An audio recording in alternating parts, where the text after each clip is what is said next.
Okay, good afternoon, folks. Hope everyone is well. Where are we today? 21st, so we're a week away from the end of February. I can't believe it. Doesn't seem 5 minutes since Christmas, and in a week we'll be creeping into March. So overnight, there's not been a huge amount of volume overnight, but pretty much going sideways. The market has just opened. So I'm a minute or so late. I was just showing them your news indicator, Jan. Somebody mentioned your what's the word I'm looking for? Just gone blank. What am I missing? Oh, the journal. Sorry, mistake. And I just mentioned the news indicator as well. So I love it. Nice as well. Now we can change the font. But for me, the big seller for me is the alarm. I always put this on, but when you're focusing, it's so easy to miss this. So I did just mention it. That alarm, it's worth its weight in gold. You've only got to mess up once. That can be potentially dangerous. So, Karina, good morning to you. Jan, how you doing, buddy? Exponential, good morning. Okay. So, as I say, market is open. Let me just check. Order submitted. 2, 3, 4, 5, 6, 7, 8, 9, 10. Excellent. Okay. Order cancelled. Right, let's see how we get on today. As I say, we've got some news coming up in about 15 minutes, just under 15 minutes. So, but it's looking rangy at the moment. So we got a channel down there with a small break and a new low. Let me just have a quick look.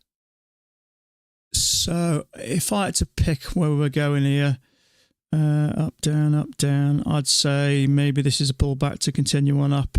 I'm still looking at these all-time highs, but that is just, call it a rough guesstimate. So a small break there and a new low. There's a higher low there, but it's a bit early, I think, to jump in. It's looking like a range, and it might push up, but I've made that mistake before.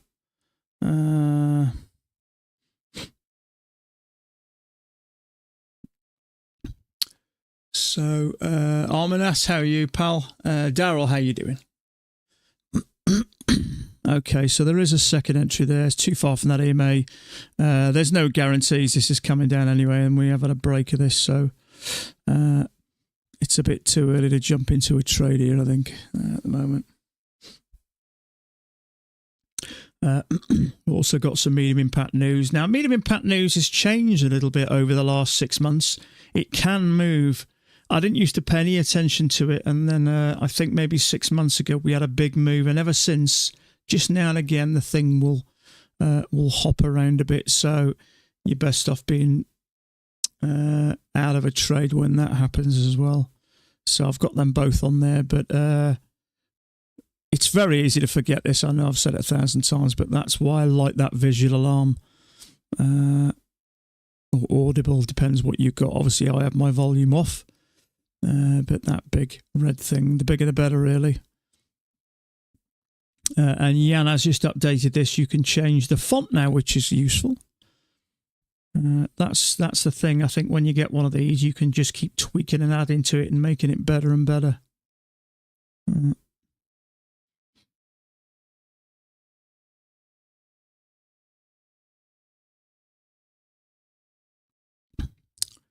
So, break, new low. There was a higher low there, and there was maybe a couple of points available, but yeah, you're going to squeeze 2 points out of that. Maybe not. It's a bit too early. It's hard to know whether this thing's going to continue down. Let me just have a quick look at the daily.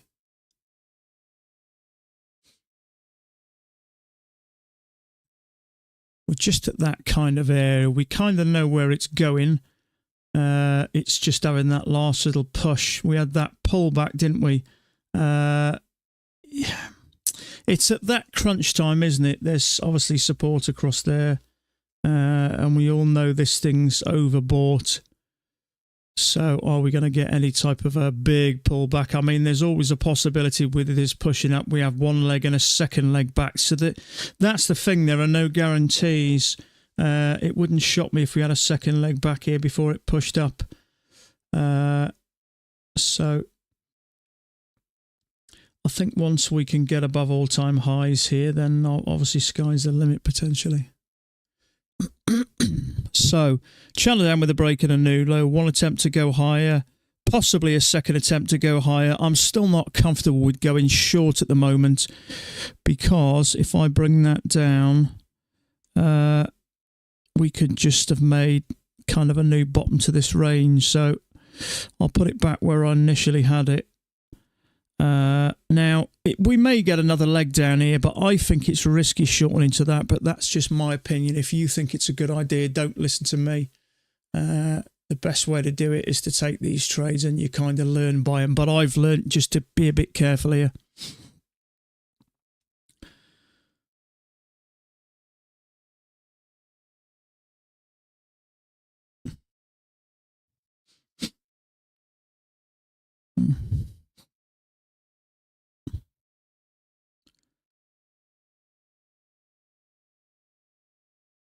Okay, cleared that.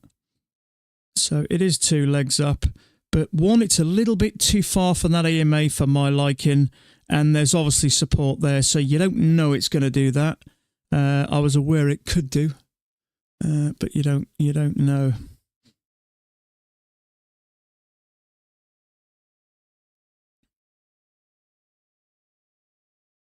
Font and spacing, yes. He's added that to it. So it's all these little extras just improve it.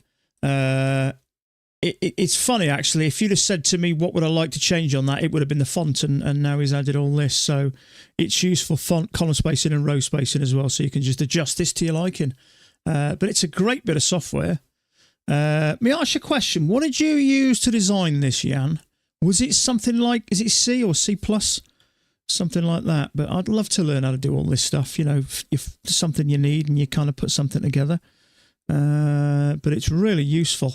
I mean, that's the one thing I've been harping on about for months that I'd love on my chart, this alarm. It's a big thing for me, that is.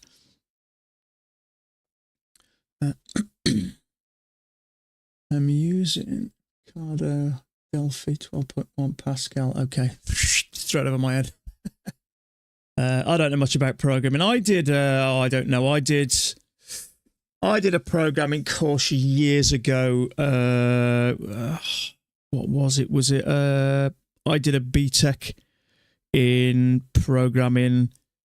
Was it C+, C2+, something like that? It was about. Excuse me. It was about 15 years ago, maybe a bit more. I did 2 courses at the time. It was kind of when websites kind of started. You know, everyone was doing sort of web page design courses and stuff like that. And I did a BTEC. I think it was C++. It may have been a little bit more than 15 years ago, but there are various different types of code out there, aren't they? I know I'm aware of Visual C. I think it is. I think that's a Microsoft-based one. But the trouble is, it's kind of a language in itself. If you don't know anything about it, it's kind of hard to get your head around it. But it is so useful to have the skills to be able to do things like this yourself. You can just make life so much easier.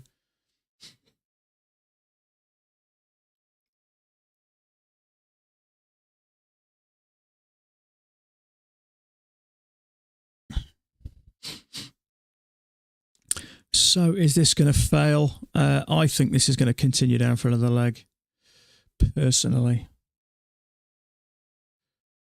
Now, you may say this is going to fail. If that was going to fail, it would have done it there. That's come down a little bit too far to fail for me. I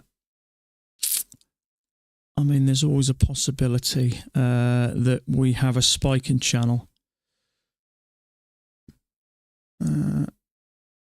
Do you know what? It's weird that I've just read thinking I'm leaning towards a spike in a channel. The reason I'm thinking that is because we're coming away from the bottom here. So if I bring that out, that's going to make that bottom fit much better. In fact, it may even be more along the lines of that,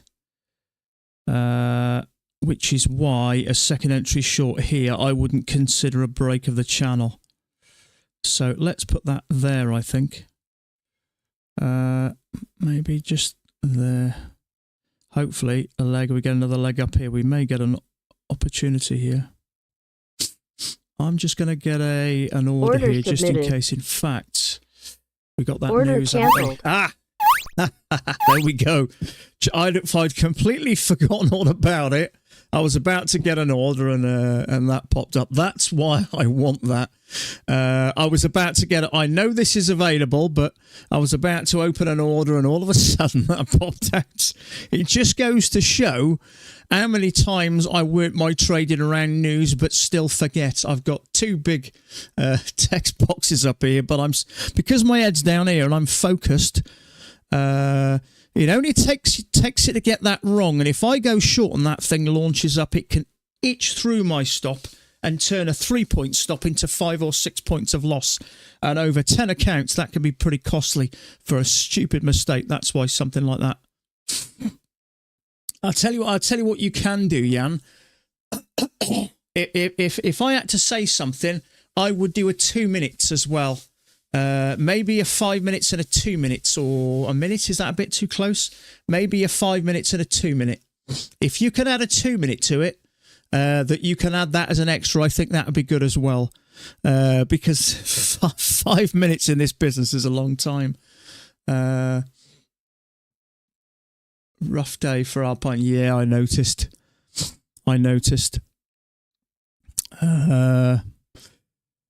Yeah, I did send him a little message actually, just on the on Facebook. I'm going to get that. Yeah, it's you can actually get it on his website, but it is so useful. If you select the alarms there, you can have an audio. I've got it for both, so you can hear mine. Enable alarms, and you can set it whether you want it for high impact, medium, or low. And then you've obviously got a test button there. But that's what you need, something big, in your face and obvious. Now, it's a shame really we got this news, because I actually don't mind that as it stands. There's a failure there, so I'd say that's going to, but we'll see. But his website, here we are here. Might look a bit funky all of a sudden, but his website, can you see that? Is there. Now, when you download it, it does give you the warnings purely and simply whether it's registered or not registered with Microsoft. I don't know kind of how it works, but when you download it, just put keep anyway, and I might show you after anyway. It's not difficult, but you do get the little red cross in the download things, but just bypass it. It's not easy to do.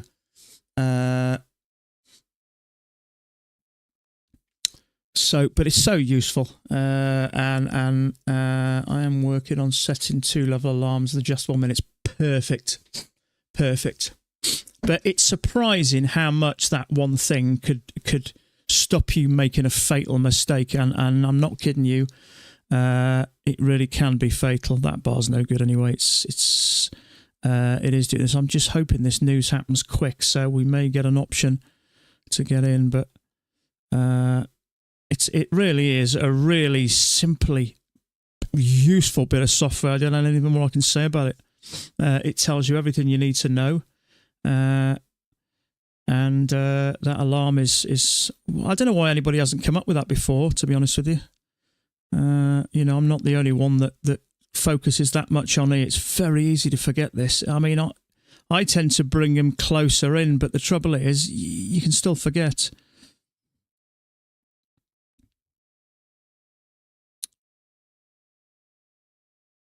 So I would sit tight on a trade here, even if it wasn't the news, because I've drawn this as a spike and channel and we're still broken out of it. And although it may work, it is looking a little bit congested. I think it probably will work. It is a leg and a leg. But unfortunately, that news is coming up any second now.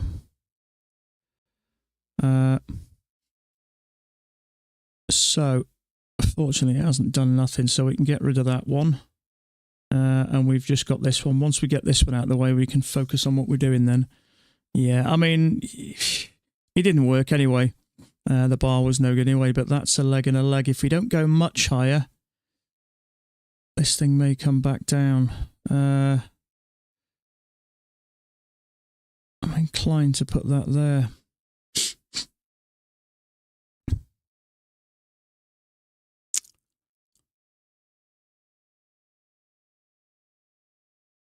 So, yeah. I'd like to see this come down. So just this one in 15 minutes, and then we're done for the day.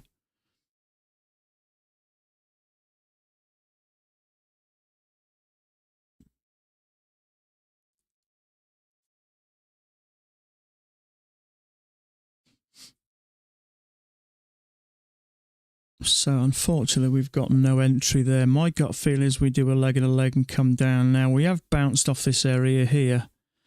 There is... What's looking like? If this will be interesting. That will be a second entry short if it comes down. This doesn't look like it's in a rush to come down.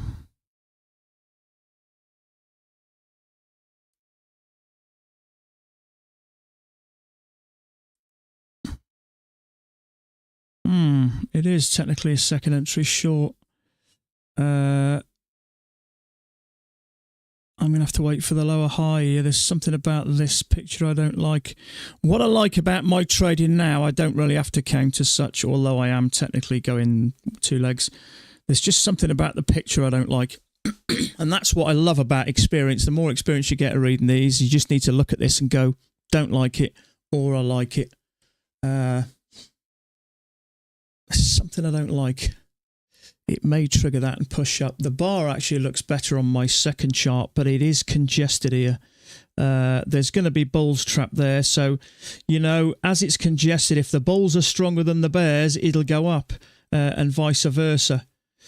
So this doesn't look the ideal place to go short, purely and simply because it's congested, and that narrows down the chance of you being right. There is support there. We're pushing up. We are bouncing off support. So there's going to be stops above here, and I'd say below there, and quite likely below there. So it really depends on, this is a sword fight, really. Whoever gets stuck first is out the game. So unfortunately, I got to sit out. If we push below some of these, a lower high may be a better option.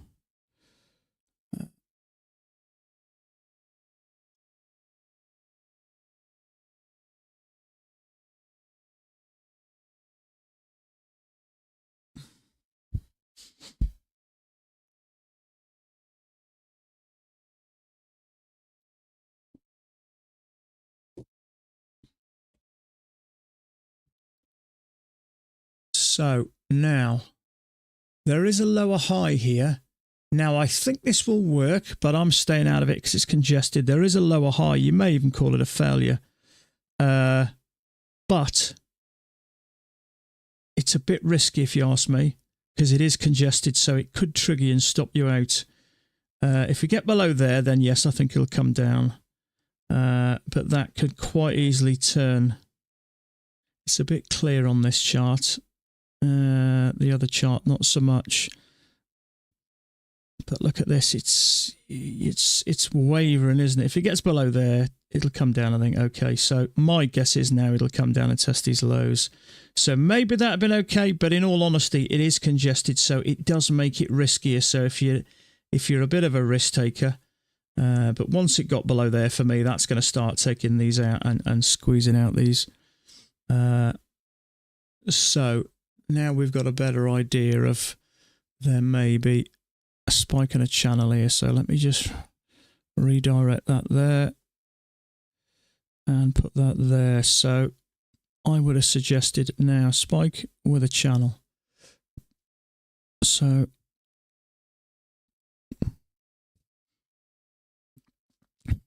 there we go. Dan's just put that on as well, so he's thinking the same thing, so that makes me feel better. He hasn't taken a trade here that I can see, so it did look better on my other chart, but it is congested. And once it starts to go sideways, that does drop the chance of warning. See, I like the news. Once the news has done it great, you can get it to grey out. So all you've got to focus on is the coloured stuff. And this is coming up in 10 minutes. So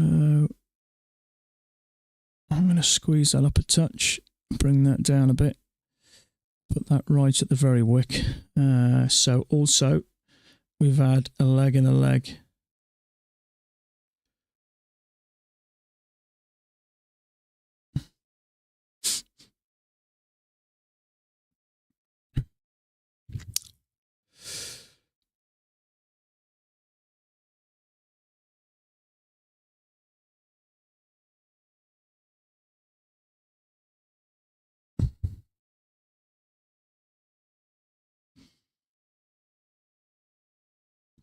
So is that an overshoot? Maybe a small one, like on my other chart.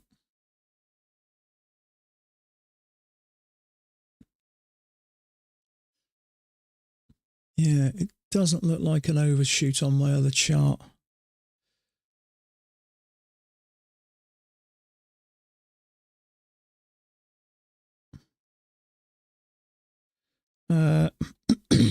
I don't think that's an overshoot. It's fitting nice there. So if we can get a leg with a break and a leg, that may interest me.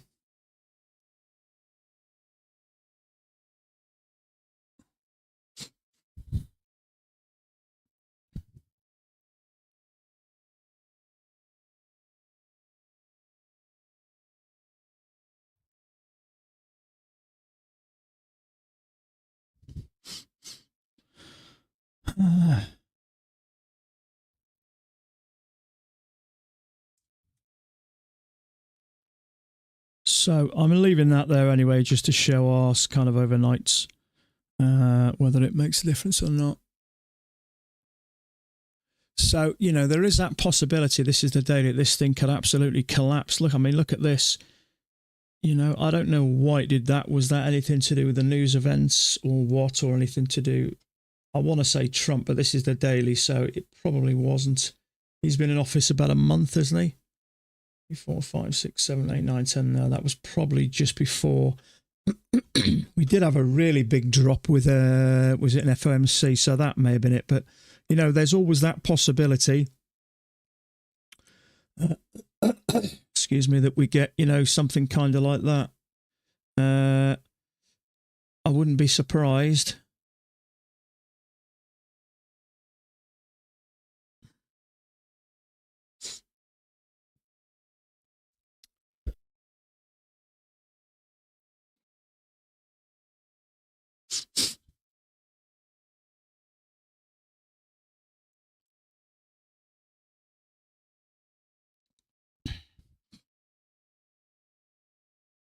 So is this targeting kind of this area down here? It could well be. You know, we've bounced here a lot of times, so I wouldn't be surprised if we do get down here. Or even, you know, something along the lines of that, which would take us down to about 78. Yeah. I wouldn't be shocked. So I wouldn't have a problem going short here if we get a decent offering.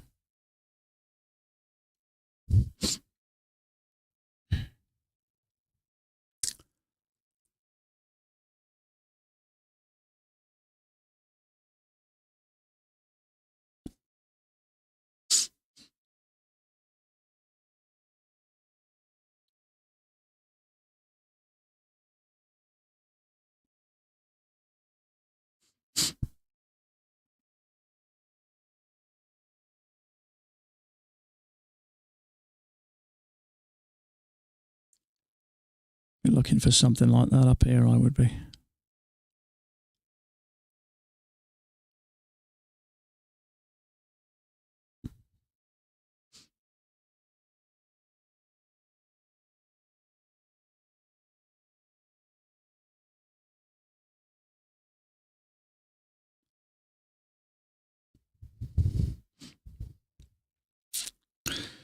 It's actually fitting very well. Look at that. Touch, touch, touch, touch, touch, touch, touch. All around that midline. Same here again. Touch, touch, touch, touch. Fitting beautifully there.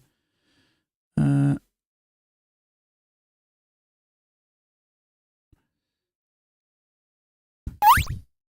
okay. There we go. See, I've forgotten about that already. Okay, 5 minutes.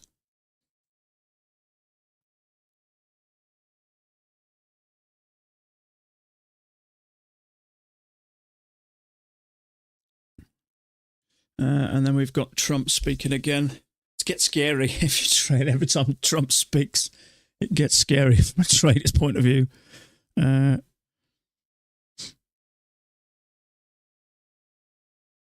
kind of been watching the news with interest at the moment. All this stuff with Zelensky is just a bit odd, isn't it? Tony, how you doing? Sean, how are you, buddy? Could also be a tight uptrend channel here. You're not about here, are you? I don't know. Danger.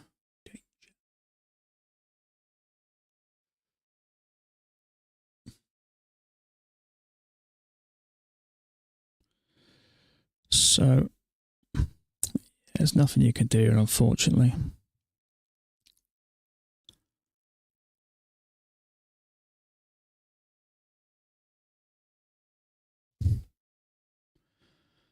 Yeah.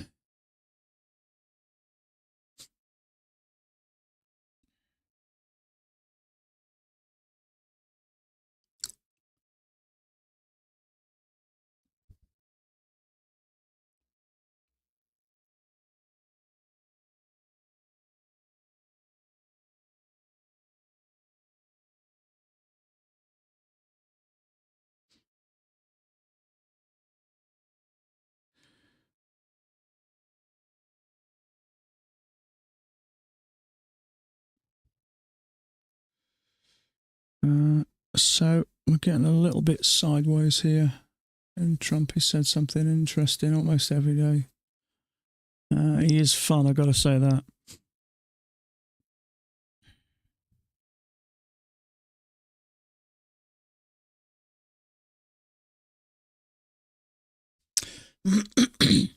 This makes me nervous.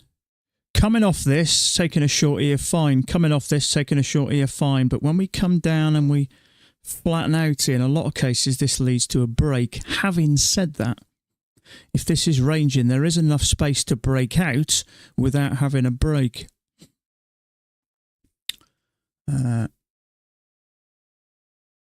So on my other chart, it doesn't look terrible, but I'm going to skip this because I've been caught out in this before.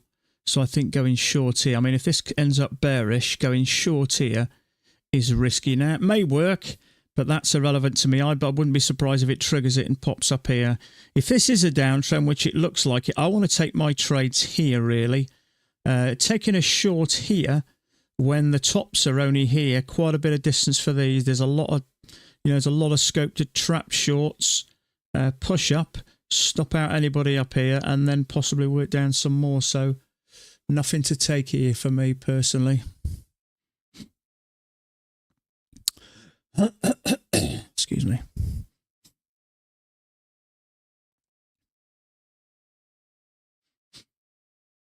Okay, news, folks, in about 40 seconds. I've actually deleted I put high impact. It's medium, isn't it? So that's fine. It is medium. I just copied it. I changed the time and the color. I forgot to change to get rid of high. So 20 seconds and then we are done. We can forget about it this then. Yeah, it'd be nice to get maybe another minute just in case you forget.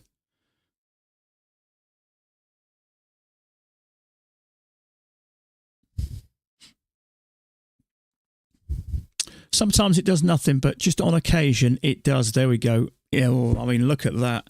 That is medium impact news for you. Look how much that's changing. That's a 48-point bar straight down. You really need to pay attention to this medium impact news. Can get you in all sorts of trouble. It didn't used to do this. Now it's a fact of life. So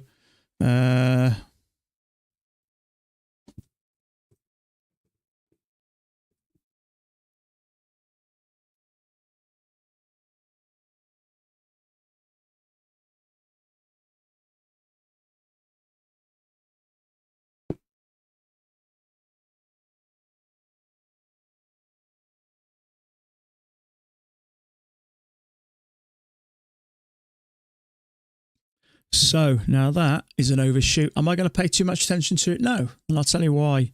Because although we pushed out of it, we more or less closed back in it. So I'm not too fussed about that. Now, sometimes even in channels, we get a spike out because of the news, but that doesn't necessarily affect my way of thinking. So I'm not too concerned about that.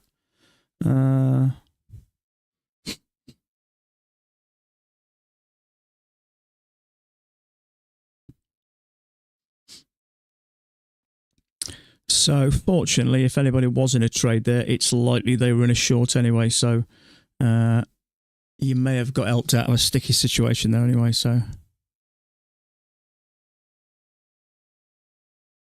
we are done today anyway. So thank God for that.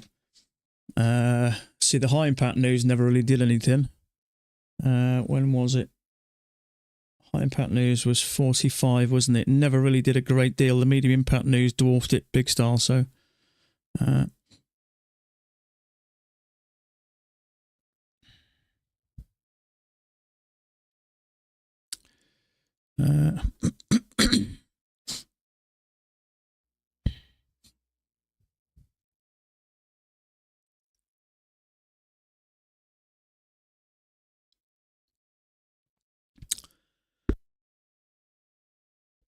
now, you've got to be a little bit careful here. It is 2 legs up and a short may work. But this initial part, I wasn't concerned about an overshoot because it pushed straight up. But this did break out. So I'm just going to be a little bit cautious. Generally, I always avoid that first trade because it can chop you up a little bit. Fortunately, it wasn't it wasn't an ideal looking bar. It's an inside bar, which makes it that little bit weak anyway. But yeah, sometimes this first bar can trigger and stop you out after an overshoot. So you just got to be a bit careful here. See, on that daily, we are pushing back. We came down to the EMA and then pushed up. Now we're coming back. So, I have a feeling that this thing could absolutely collapse. Well, I say, it's a strong word, but push down strong. Once we start getting down below some of these areas, I'm pretty sure, if I remember rightly, that was an big FOMC announcement, which dropped massively. I think. Don't quote me. It was 4 or 5 weeks ago, maybe. But I wouldn't be surprised with, we've gone up once, we've gone up twice, we've gone up 3 times. We're struggling to get up. So, I don't know, do buyers want to buy here, or do them thinking, no, it's too close to the tops. Let's get him back in and try and ride it up. But I wouldn't be surprised if this thing has a big drop.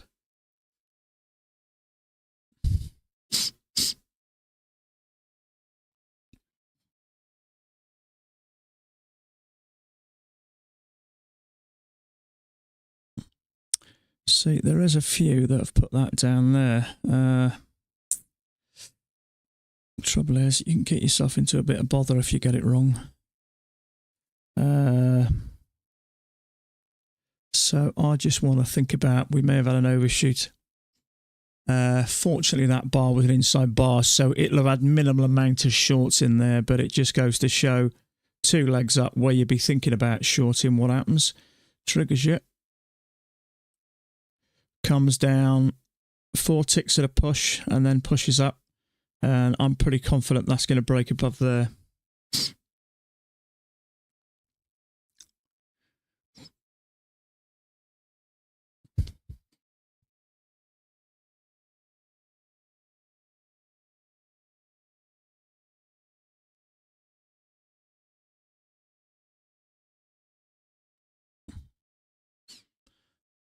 There are, mind you, having said that, it depends. I'm basing this information here on an overshoot, but there is a few traders who've got that. I actually don't mind that.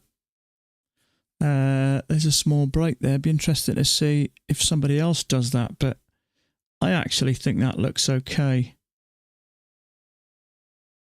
Personally, I mean, you could put it there, but I think it's best to assume touched here, touched a bunch of times here, that's a small break. but someone's just put the NQ on there, and the NQ fits perfectly. So they do tend to work side by side pretty well. Big downtrend from the top, Bastin. Yeah. Just put that down there. I've noticed a couple of other charts on Dan's group that have put that. So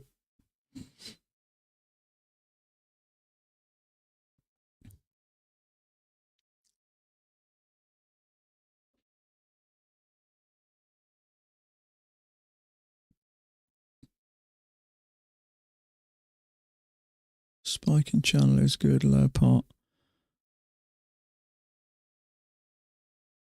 Follow the midline in the downtrend. Yeah, it's just hard to know what to do at the moment. That's initially where I had it. It was about there, I think. See, I mean, you could just put that there. In fact, I actually think that's okay. It's still fitting that midline, and it's fitting there, and it's fitting there. Yeah, funnily enough, Dan's just drawn from here, isn't he? That chart in Dan's was the NQ. Yeah, I know, but what I mean is they kind of work side by side. So this would tell me the NQ is rejecting it. It's likely to continue down, and that gives me an idea of where the ES is likely to go. If the NQ goes down, chances are this will follow it. Let me just get rid of this a minute and have a look. We're clearly coming down in a fashion, aren't we? Let's have a look. So Dan has got his like this.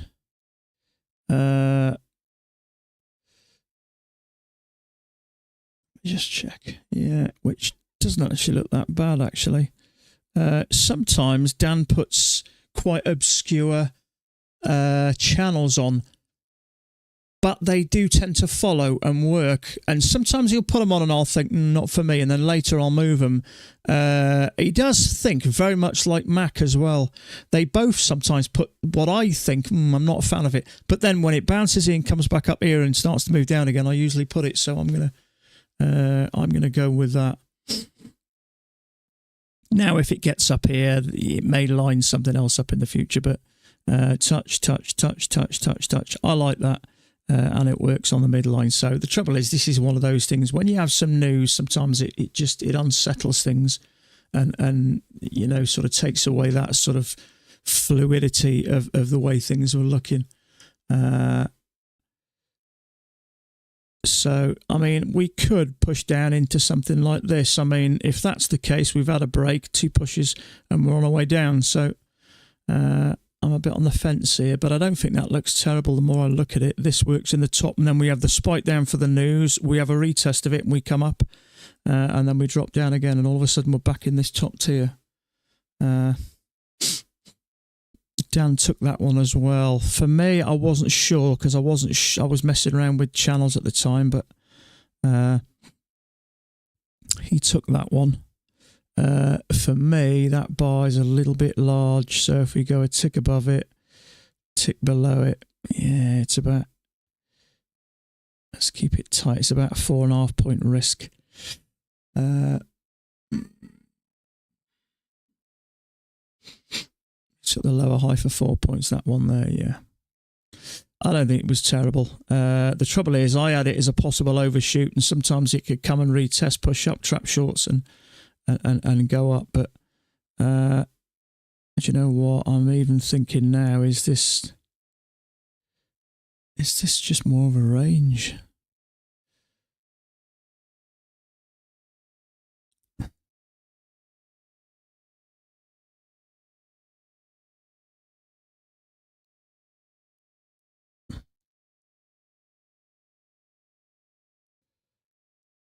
Let's have a look.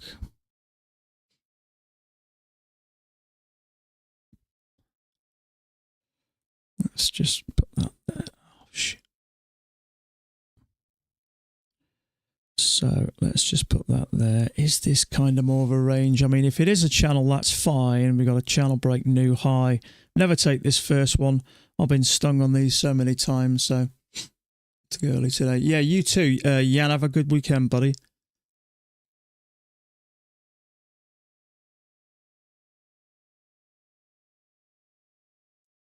Unless this is still playing a part, I don't think it looks terrible. It's hard to say, really.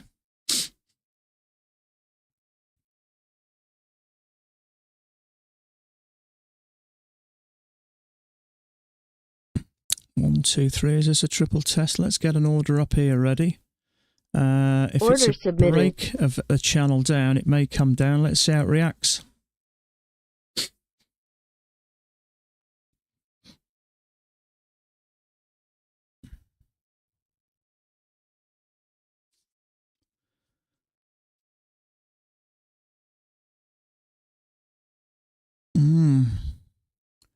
There is a bar there. It's a small risk, but it's not for me at the moment.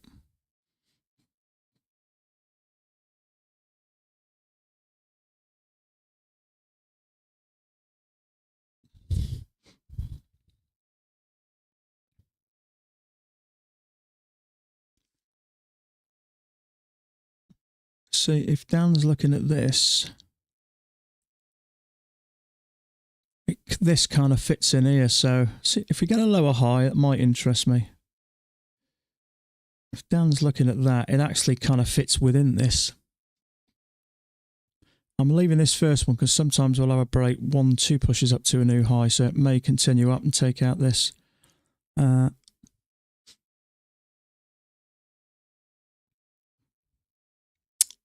could say a triple test. I think this is going to come tumbling down.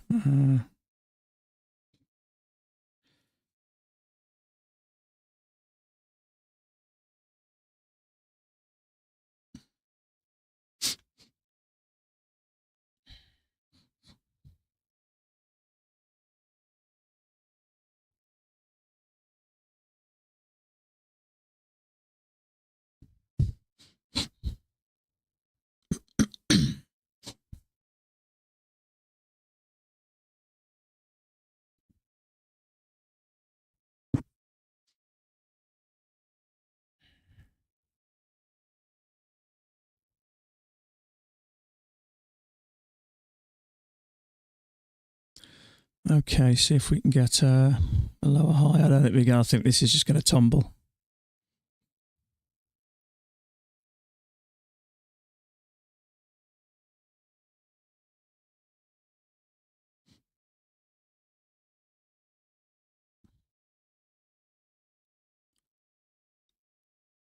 So, possible hidden second entry long. Let's see if we can trap traders. No, not a chance. Look at that. Damn it.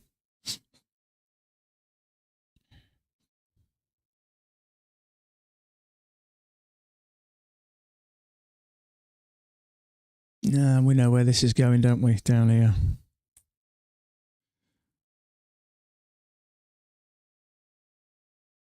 Perhaps that was worth a go. It was only about, was it about 6 ticks, something like that? The trouble is, I don't even want to be wrong on 6 ticks, to be honest with you. If I don't like the trade, there's something about it.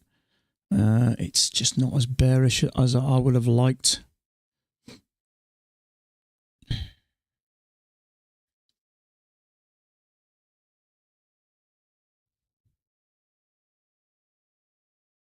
See if we can get a little pullback here.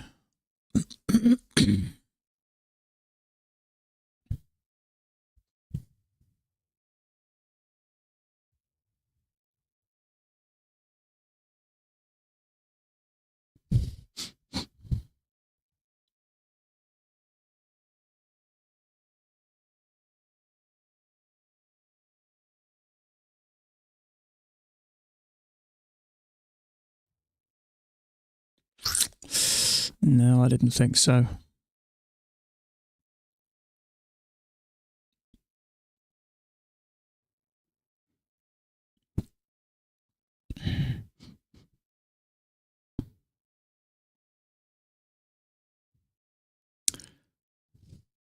I like that. Dan's got the same as that. That's good news.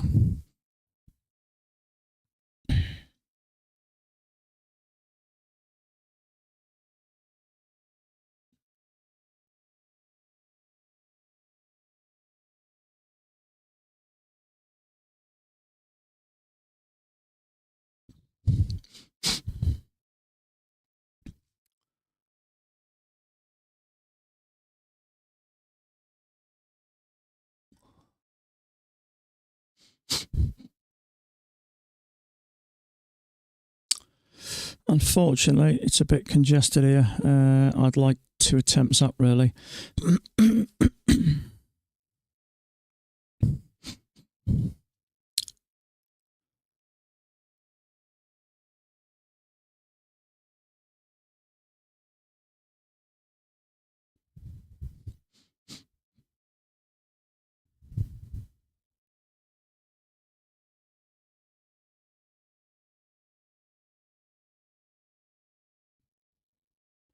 That's only a first entry.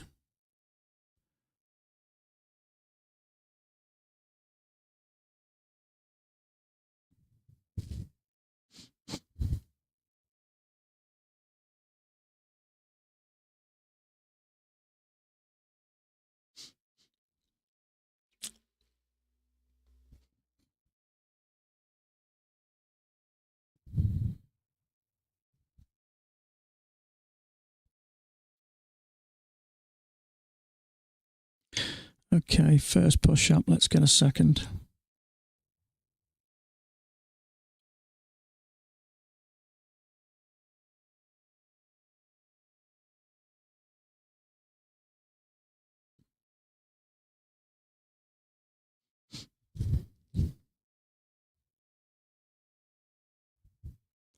That's why you don't take first entries. May hold, but not holding much hope.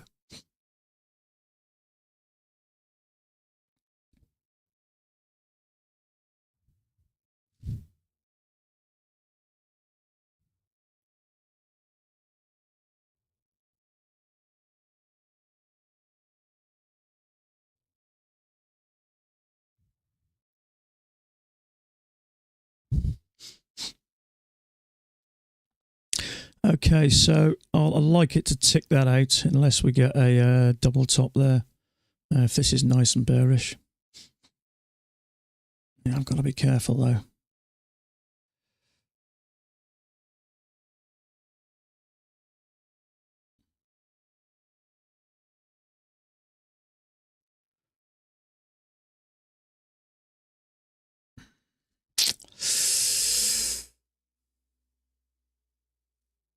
Something about this I'm not overly keen on.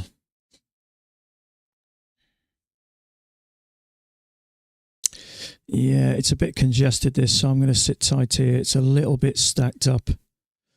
It's surprising how much of a factor that can be. I will say there's a higher low, so there's going to be some traders trapped, but I prefer some trapped there and some trapped a bit further down to create some momentum.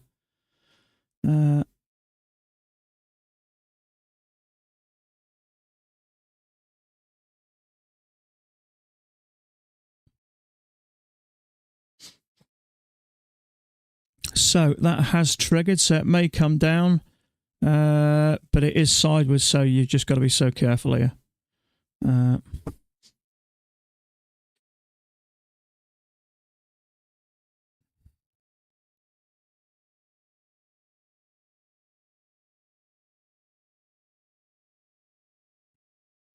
Lower high may be a better option.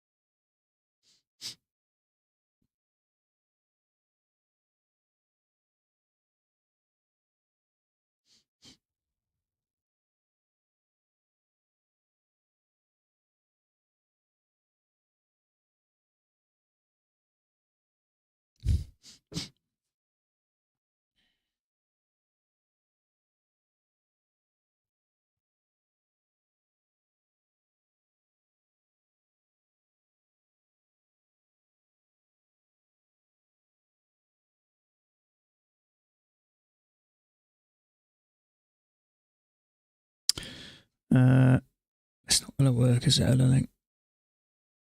Order cancelled.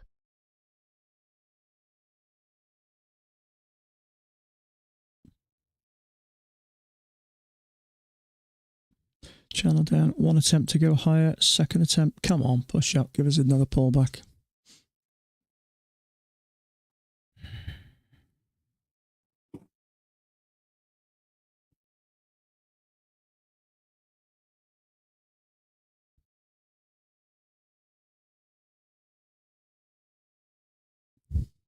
Excuse me just a sec.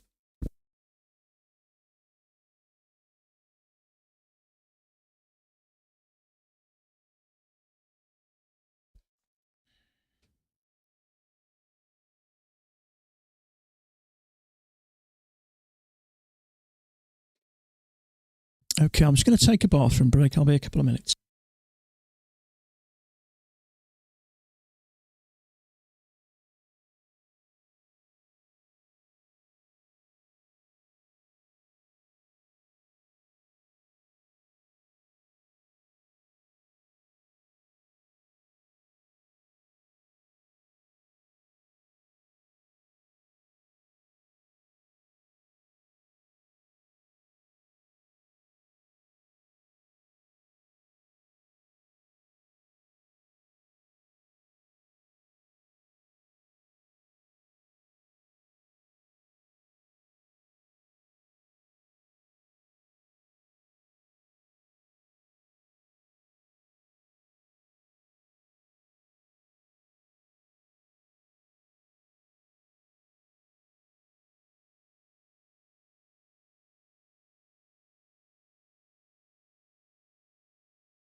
Sorry about that. Yeah, unfortunately. It is a second entry short, but it's a little bit stacked up. Or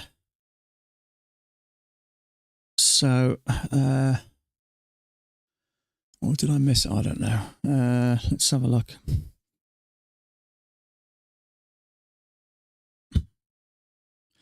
Can't remember. Did I miss this? Or I don't know. Did I?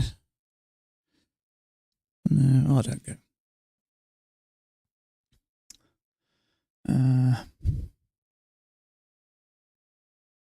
Yeah, channel down. It is a break.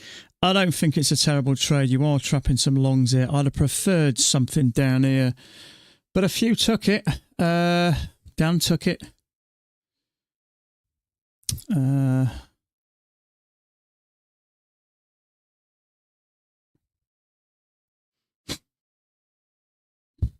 Dan's taken 3 trades. Well, he took that one up here. It was a better bar on his. One else as well. He's took. Oh, that one he took. It was a bit too close to open for me. Oh well. Oh well.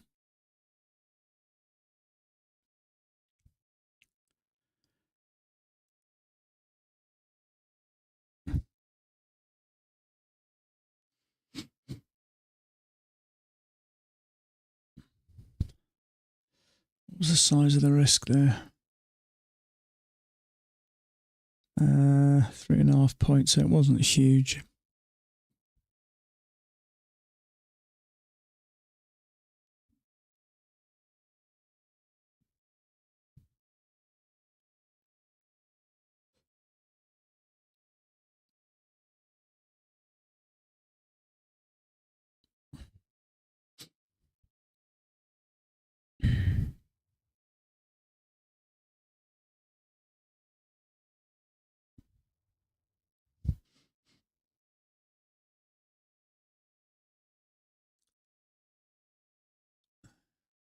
Yeah, see, on my other chart, it's just a little bit, there's kind of like a bearish bar with kind of a doji. You just don't know, do you? You don't know whether we're going to have a leg and a leg, clear out some of this. Also looks a little bit rangy, so when it pushes down and pulls back and we don't get down the bottom, you're thinking, is this going to sort of have a break? So I don't know, sometimes. The thing is, I've kind of gone from being careless to overcautious, I think, which is, I'd rather be on that side of it, but it might mean you may take a few trades, but as you kind of, you work and develop, and you may notice those work a bit more, and then you may start to take them, but it doesn't bother me losing a trade.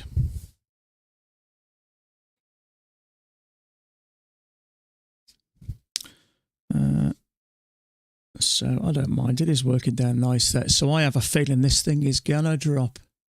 Looking more and more on that. We had that first push down and a bounce. Look at this. This is, so if this does get below all here, I mean, it could. You know, we've had 3 attempts to push up, so you know, we could see a big move down.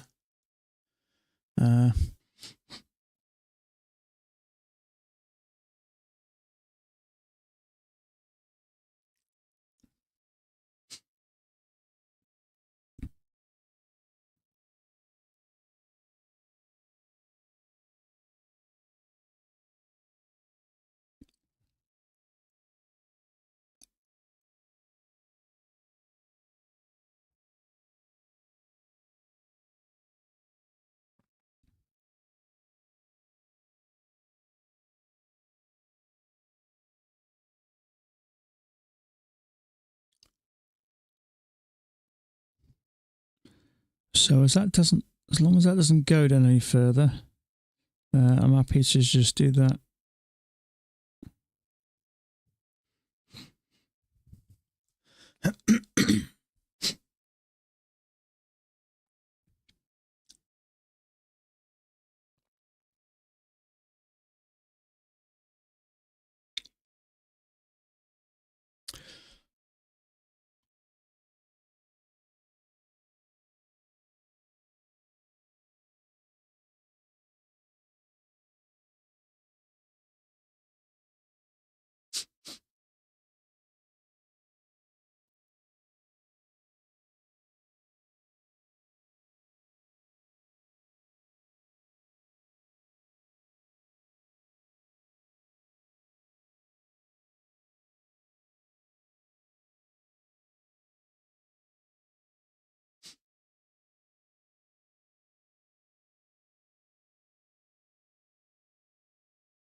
So,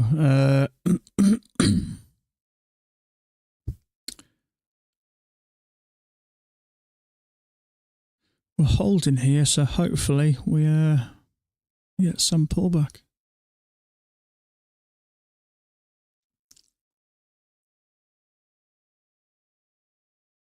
Okay, it is Friday and it's that time of day, so I've got a new bottle. See that? Bunnahabhain. It's a Strudadair one, 46% non-chill filtered, as it's Friday. I bought this morning, I'm going to open it.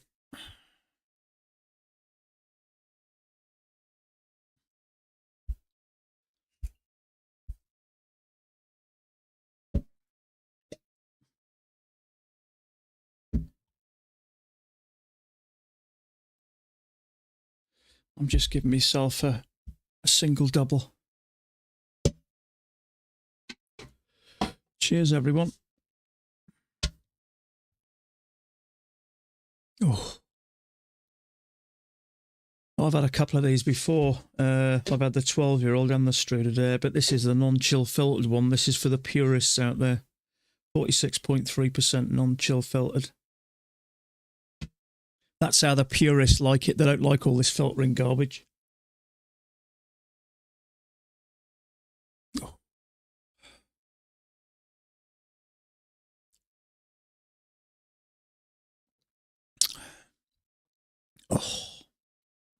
Oh, that is lush.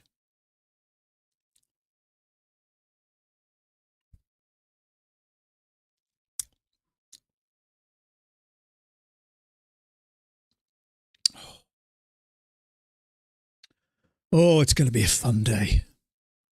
Oh, I love Fridays. When did I have a last drink? Wednesday. I love Wednesdays as well. Did I have one Monday? Mondays is up there.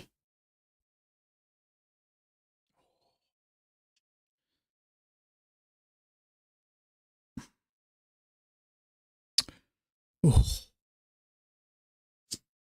that's warmed the cockles. Okay, now, second entry short here. Is this going to work? It may well do. I just can't take it this low down. You never know if we're going to get a leg up, trap some shorts and push up for another leg. What can I say?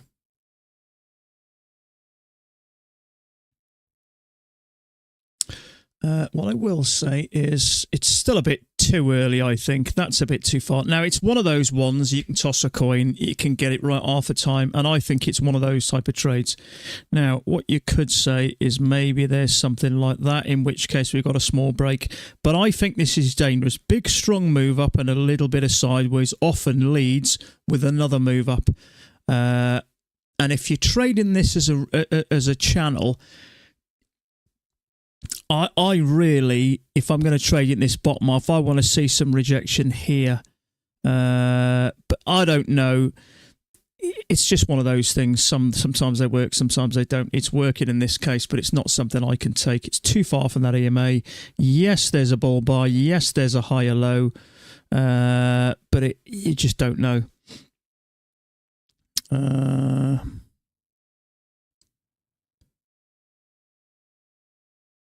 Yeah, so I don't think Dan took it anyway. Did anybody else? Being how strong this market is, it may be you take it. It's not for me. Sometimes they work, sometimes they don't. My experience is every time you take them, they don't work. Every time you do nothing, they work. You do get that feeling you're being watched sometimes.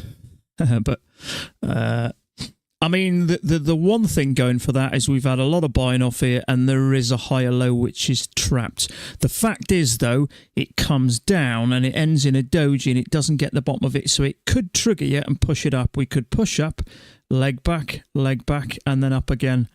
So I don't like taking trades this low down in the channel, and that just may be me. If Donald doesn't talk the market down again. How you doing, buddy? He's definitely one of a kind, Donald Trump, isn't he? Love him or hate him. I think he's like Marmite. I don't know if you US guys know what Marmite is. It's like a staple in your diet over here. But it's got one of those love-hate type things, relationships with people. They say he was good for the country, was good for the economy. I don't know a huge amount about the US economy, mainly because I don't live there. Now, what little I know is just through, chat with you guys and trading and financial news, stuff like that. But that aside, when you don't live in an economy, you tend to, not pay as much of attention to it. But, just what I've read, some people say, he doesn't come over to me as a very presidential type of person. But what do you want? Do you want someone who looks the part and does the job, or do you want someone, I don't know. I thought it was an unusual, this stuff with Ukraine. I don't understand it. Whether he's, I don't know. You don't know. I mean, Russia's been playing games for years, so you don't know what Putin said to him. You just don't know. And ultimately, we think we've got the best country in the world. We think our country 100% plays by the laws and follows the rules. I think with the best country in the world, I think there's stuff going on. I'm from the UK. We're always led to believe our government plays by the rules. They do the right things. But, I'm not naive enough to believe everything I hear. And I'm pretty sure there are stuff that goes on behind closed doors that might shock you if you knew. I suppose it's kind of just the nature of the game, isn't it? But I don't understand all this stuff with the change. Now I know it's a different agency that's running the country now. It's no longer Biden, but Biden had support from as the UK government as well. But it's just going to get a bit unusual. I mean, the US and the UK have had a fantastic relationship for years now. I don't think that'll ever waver. I mean, just because politicians don't necessarily get on doesn't mean, years of sort of support and helping each other out and backing each other out. I think in this world, it's a dangerous enough place. You can't have enough friends. But he's not very popular in this country. Our new Prime Minister, I'm not a fan of him. I think he's a complete dickhead, if you ask me. But that's just my opinion.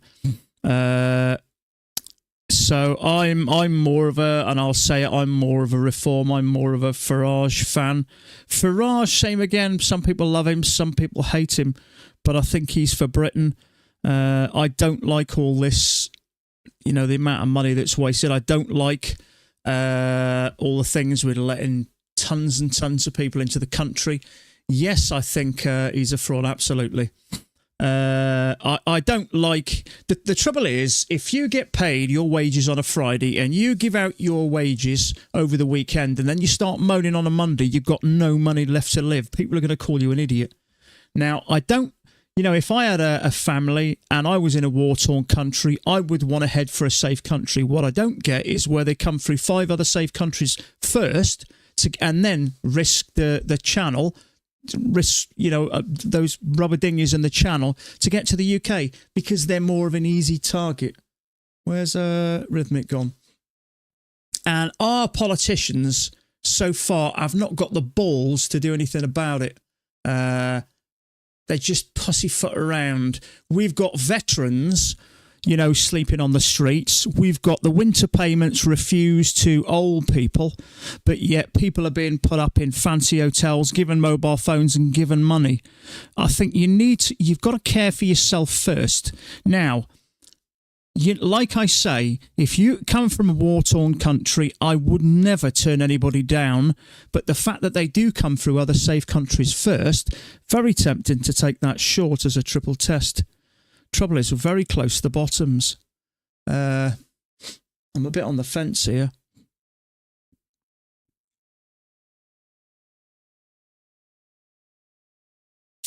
Something about this I don't like, so I'm sitting tight. Raj lures Britons into Brexit. Not everyone likes Farage. I like him. Controversial people sometimes aren't very popular, so I'm glad I stayed out of that. But yeah, it was Farage who was fighting for Brexit for donkey's years. It was kind of his baby, and then we kind of had Brexit. Like I say, I don't know enough about politics to really know, will Brexit make a massive difference? There are a few things I'm aware of it. I know we pay X amount of money to the European Union. I believe that when we went through COVID, we had the jabs a lot quicker because we'd had Brexit. But, the trouble is, when you're not a politician, the average everyday Joe do take a lot of their information from the press and the news, and we know a lot of that is flawed anyway. So, do you ever kind of truly know the full extent of these things? But I know I don't like Starmer. They fill you all sort of this bullshit about. I watched a clip of all the interviews they'd done, and every single one of them said they wouldn't put up taxes. And what's happening? I know the economy's in a bit of a state. Well, they should have done their own work before they start making promises they can't keep. But it's people like the older people, I think, that get affected. I understand There are a lot of people on welfare benefits, as we call it over here, and a lot of people can't be asked to work. I've got no time for people like that. People who are genuinely ill, or they're handicapped in a way, or they've got some other kind of medical challenge. Absolutely. But they're too soft on people that have been on, that just can't be bothered to go out and get a job, and they're harder on the older people, the people that have, and you usually find it's the older people that have worked, that have gone through the tougher times. They haven't got the luxuries we've got today. They've gone out and they've put the hours in, they've worked hard, and they've helped, keep this nation where it is, that are getting mistreated, in my opinion. So I don't like Starmer one bit. He's definitely not going to get on with Trump for a start. I know politics. There's a certain amount of diplomacy in politics. You've got to be a little bit tactful. And I know he gave, during the elections, I seen some of the interviews he made, which he was running Trump down, said, we do not want Trump in power. The world will become a dangerous place. So you can understand Trump. What we understand about Trump is he doesn't forget that. That's one of the things he doesn't do. And rightly so, if people are running you down and every time they get in front of a camera, they're commenting on you, you're not going to forget it, are you? So he's not going to get on with Trump. Now, I am aware that Farage does get on with Trump. Although Farage technically wasn't a politician, he was a campaigner, but I think, we do need to think about people in this country before you start, taking care of other people, especially people who've been paying into the tax system for all their working lives. They seem to be getting the rough end of the stick at the moment.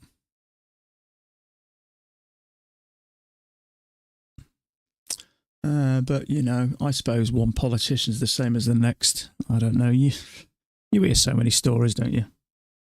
I quite like Boris, I did, but... Trouble is, what I will say as a politician, when I was a youngster, I used to do mobile discos. And the worst mobile discos to do in the world were weddings. I used to call them 8 to 80s because you got the youngsters saying, play your modern stuff, play your pop, blah, blah, blah. And you got the olders saying, play facts and arts. You're never going to please anyone. And that's kind of a politician's sort of that's what politicians are fighting about. You're never going to please anybody. But I don't know. It's kind of an impossible job, isn't it? It never really interested me, politics, but it does as I get a little bit older. So there was a second entry short. It did work, but it did start to go sideways. And the trouble is, we got a little channel here with a break and a new low, so you don't know whether this is going to work its way up here. So it's one of those trades. Do you take it? Do you not? But there you go.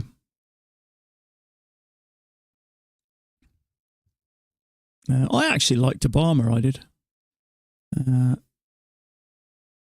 And going back a bit as well, Clinton, I like Clinton. I saw Clinton talk, I think it was a Conservative Party weekend down, and I think it was in Brighton on the south coast of the UK, and he talked, and I was enthralled with him. It does, I think it comes over as a politician. It looks good as a politician, how you come over. And I think Clinton made a fantastic speech. And I thought this guy he's crystal clear in what he said. Now, I know he had issues with his lady friend, but, at the end of the day, he's a human being, isn't he? Good old times, yeah. He's a human being, isn't he? We're guys, aren't we? We have certain ways of thinking about things which are hard to control, don't we? We have sort of, let's say 80% of our brain where it's supposed to be, and the other 20% is elsewhere. But I don't hold that against people. But I like Clinton. Obama I liked as well. I actually liked his wife as well. I saw her on a few interviews. I thought she came over very well. But I think, in fact, Trump isn't he the only president for a long time that's been re-elected? I know when there was talk initially, maybe 12 months ago, about possibly Trump coming back, and then all of a sudden we had talk about Boris coming back, and that would have been unusual, wouldn't it? Kind of a Boris-Trump alliance.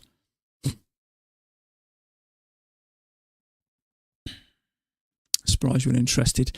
I looked at it, bud. I looked at it. The only issue I have is I have this little channel down here with a break and a new low and then a push up. So see this bar here, this high low. This high low worked quite well. So my worry was we get two legs up and break above this. So I don't know. I'm just very cautious at the moment.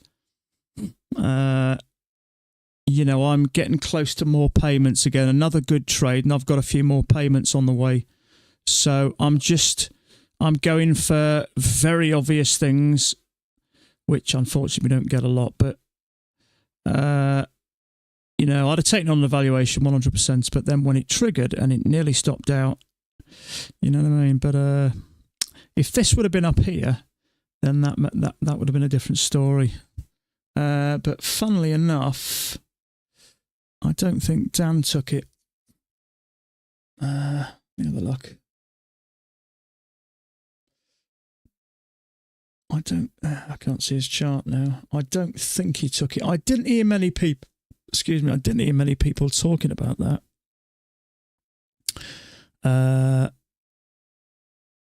So yeah, I mean, when you look at it and you know it worked, it's hard to sort of unsee it, isn't it?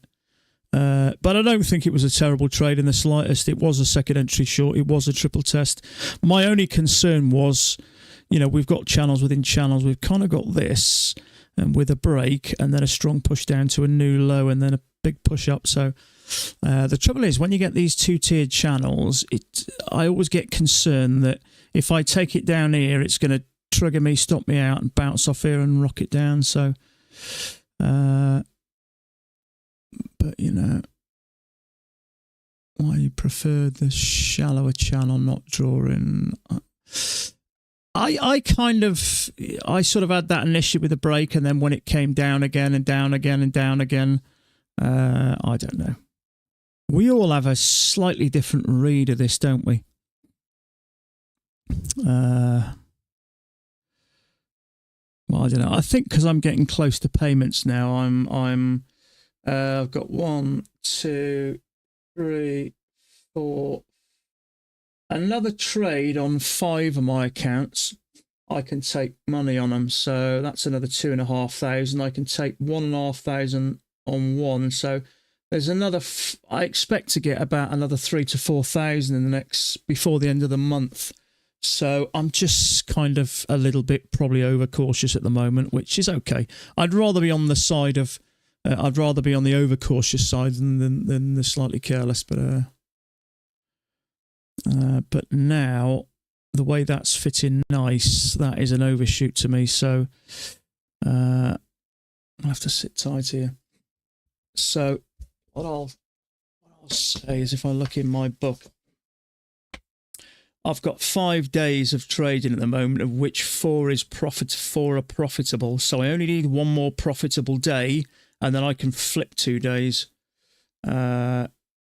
So out the next 3 days, I want one profitable. What I'd rather do is just really take my time and get that profitable one out of the way. And then I can think about, move looks, capitulation to me.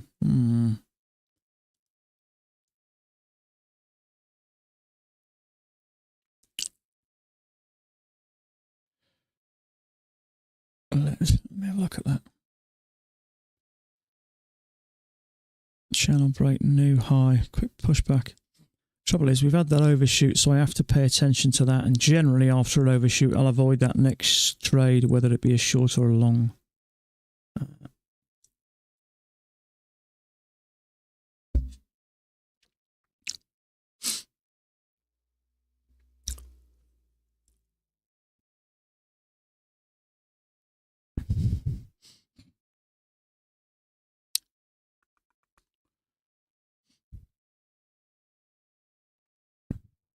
Ah, Marco's back.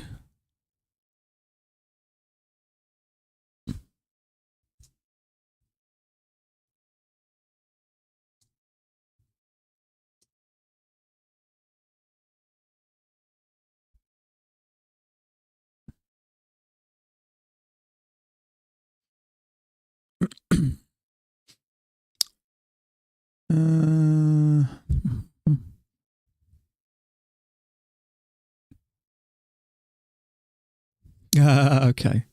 I've just put welcome back. He's put, I'm in the car reading the score. I have a 9-hour drive ahead. Ouch.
How many trades do you take in a week, roughly? Anywhere from 2 to 4, mate, something like that. So I suppose an average of around about 3, maybe, something like that.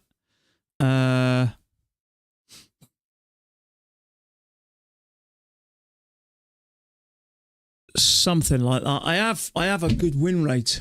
Well, it was good. I had a bit of a loss today, but my win rate at the moment is, what is this opening? Okay, so my win rate at the moment is just over 85%. I've obviously got losses in here, but my win rate's good at the moment. So technically, I'm losing about 3 trades in every 20. So if I can, I'll put it this way, the way I see it is if I can be up 1 clear trade per week, which is $300, that's $1,300 on a month. That's just from taking 4 trades. And if you have the 10 accounts, it's a good amount of money to earn. So because I go for 3 points, I've got no problem with taking 1 to 3 trades, 1 to 3 trades a week. I'd just rather get them right, you know what I mean? Now I know some of these, yeah, I've taken stuff like this off the bottom before and that, but there are, I think Dan's taken 3 trades today. In fact, he may have taken a bit more, but he's a few years down the road than me, so I don't mind going a little bit slower. I'm starting to get some consistency now, so I'm just kind of following it up with just being careful, you know what I mean? So there is kind of lower high there, but I don't like all that stacking. And not only that, we have had that overshoot, so we push up new high. We could have a couple of legs back and it could push higher, so it may trigger that and push up. But the more you see these, the more you look at these charts, the more you'll improve and you'll change and adapt, as you see things. But it is congested there, so you've got to pay attention to that. But yeah, I suppose I average about 3. In fact, I took a trade, was it yesterday? And I was down $50, but I came back last night and I took a trade for $200 and I was up about 100 for 2 points. Nice trade, actually. And so I was up about 100 and whatever I was, $130 yesterday. But trading, waiting for the right setup and also having math on your side. Yeah, I try to, what is your Sharp ratio? Sharp ratio. I'm not sure what that is, bud. Sharp ratio. You mean profit to loss? Is that what you mean?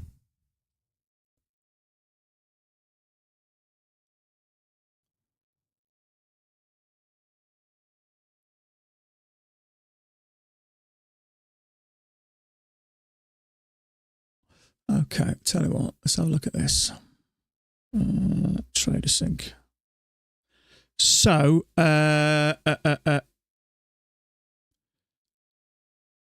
so average, is that? That's yesterday.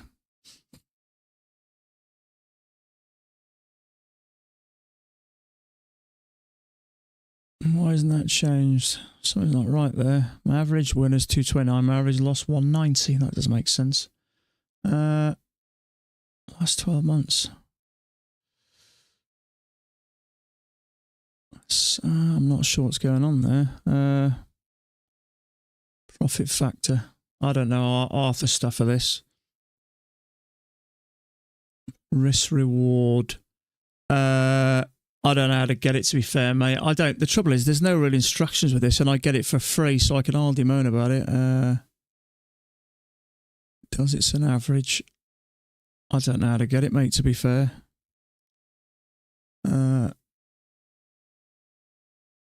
Go to the reports section. How the hell do I get that?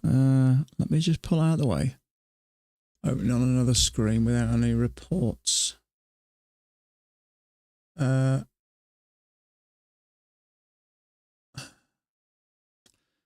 Let's just get rid of this a minute. Reports.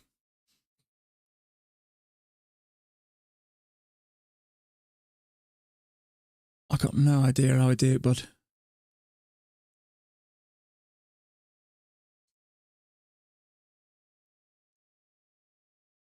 On the left icons.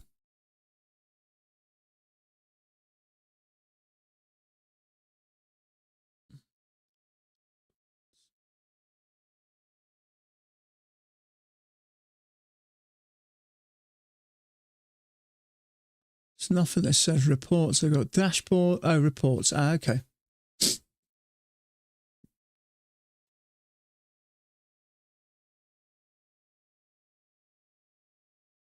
Okay, does that make any sense to you? I'll make it a bit wider, but it stops there. Does that make any sense?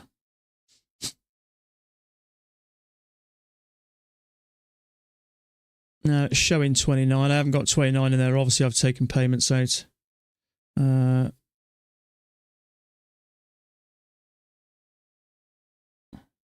that make any sense? Scroll down.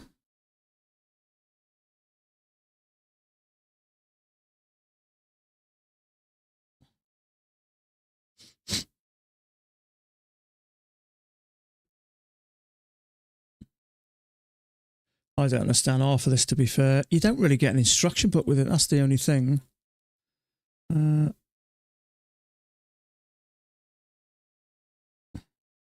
Keep going.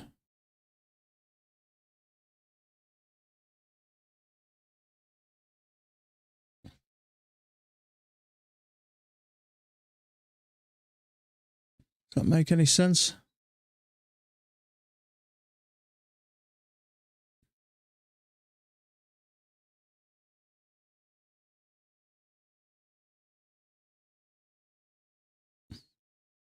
Option to show up. Oh, I'll have to have a look later. I don't fully understand this, to be fair. This is what I'm looking for, a correction. So, how do I make that small? Okay. Yeah, I'm going to have to have a look at play around it. Yeah, there's an option for it to show. Tell you what, let me take a photo of those last few comments and I'll have a look later.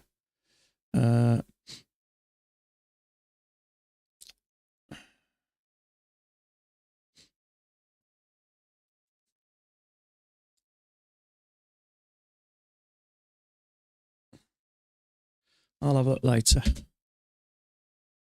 Okay.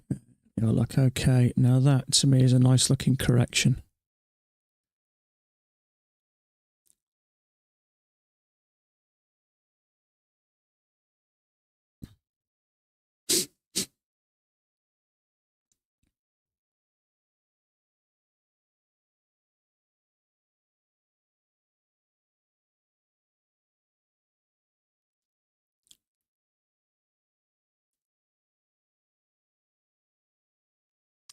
What was this website? You mean, well, I was on there. TraderSync. It's a piece of software. It's a journal software. It's the same as it's a journaling software. If that's what you're on about, is it? It's called TraderSync. I've got a little advertise on my thing there down the bottom. Trader Sync. It's basically the same as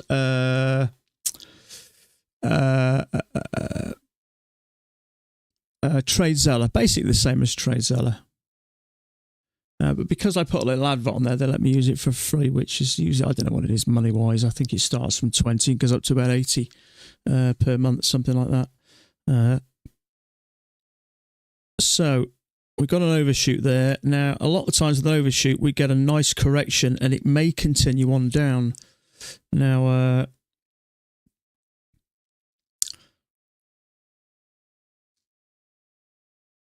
so some haven't got this as an overshoot. So I actually think that as a correction will probably work back to the EMA. I can link it to... Yeah, I do. I have it linked to NinjaTrader, so I just click... There's a box to the right. I click Open Trades. So what I do at the end of a day, I'll right-click on Executions and export it, and then just drag the file in, and it brings all the details in for me. The only trouble is with using that, whenever I've blown accounts, you have to kind of delete the account. So whether that changes anything or not, I kind of don't know, but...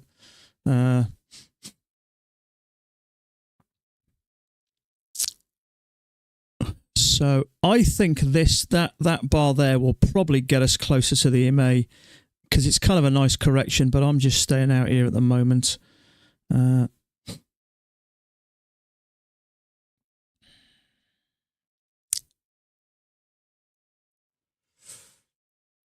So yeah, see, one more 3-point trade and I'll be able to take out about another few, 3,000 to 4,000. Price rejecting Pride Day's close, is it? Yeah, it kind of is, isn't it?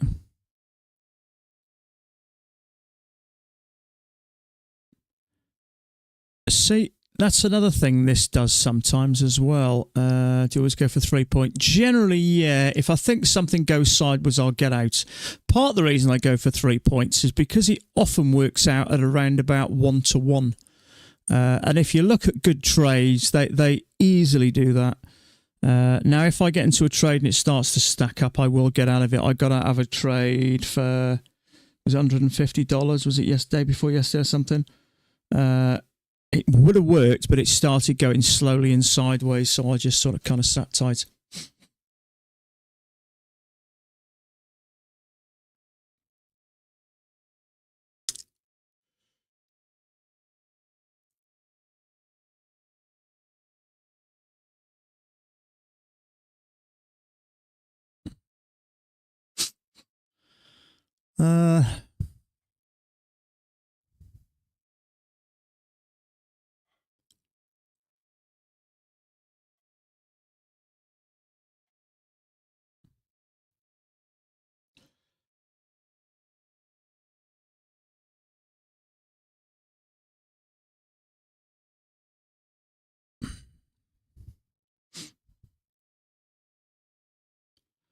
So let's have a look. So a lower high here would interest me. If we get a decent setup. It's gone a bit too far for a lower high, really.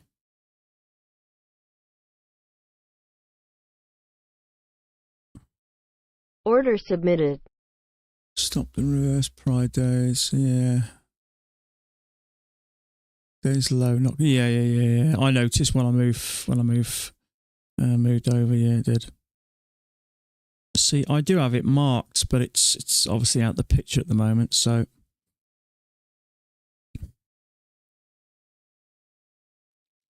So we've had a correction and a push down below the EMA, so there's probably going to be, after this overshoot, I'd say there's bound to be some stops there. There'll be some there and quite possibly there. So if we can find a way in here, but I've got to wait for something that just gets me interested. Anything else I've just got to let go. And I know sometimes you miss out on a few trades, but I got no problem with that as you change and develop. And but the trouble is when you're building your accounts up and then they're building nice now. I got $22,000 in these 10 accounts. So they're building up nice. So you kind of, tend to get a little bit overcautious. Now, if I'd have had $10,000 in there, would I have taken that triple test second entry short? Yeah. Even though it's quite low, because I think majority of times it will work. But I just want to make sure my next trade's a good one and something that gets me interested. Let's try that as a built-in indicator called Friday. I've got it here. It's there, that line there. Whether it's a built-in one, but I used to mark them yesterday's highs and lows, but I stopped doing them. But yeah, it does look like whether that's anything to do with the measured move or not, I don't know. But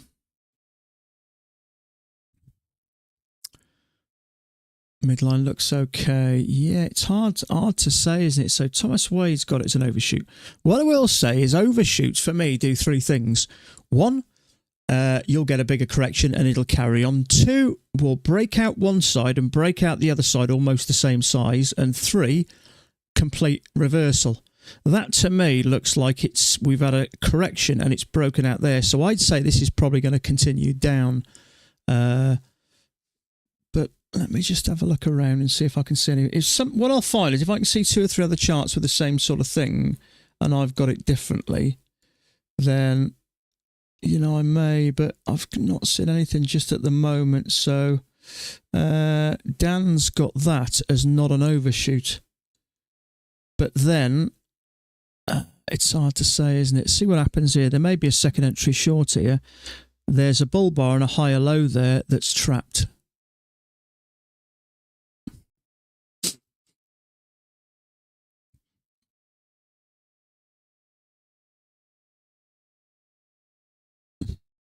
I'm looking for a bit of rejection. Channel down, second entry short.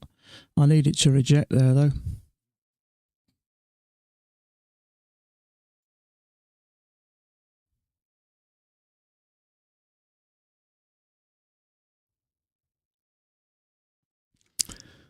Not above the AMA, really.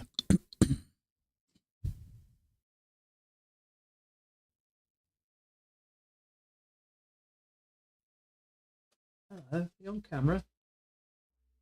You are.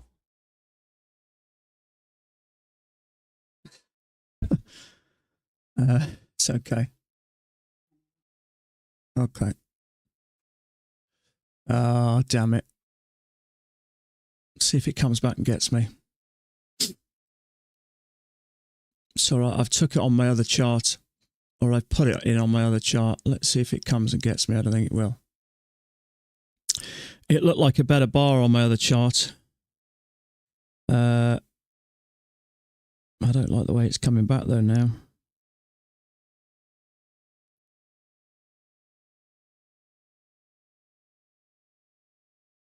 It is a second entry short. It's broken below there, but it's on its way back now. Let's just see if this triggers this one.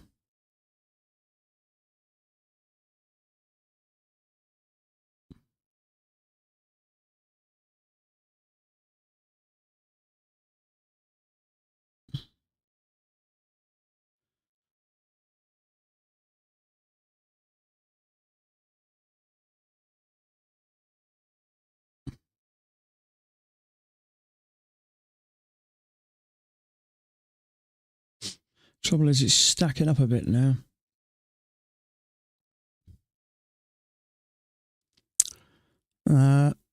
It actually is a lower high on the next one, but it's going a bit sideways, so.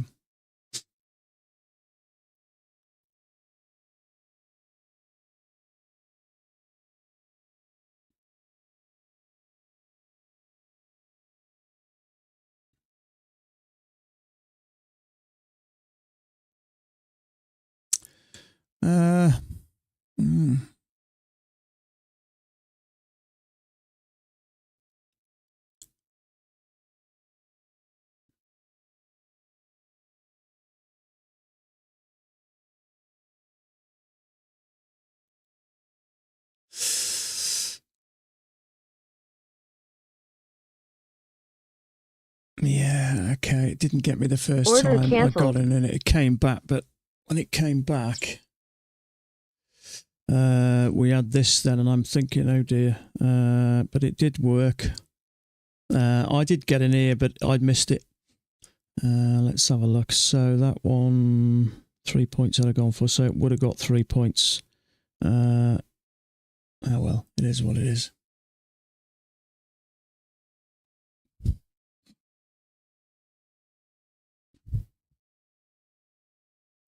Wasn't a crazy bar in here anyway, so it doesn't bother me missing a trade.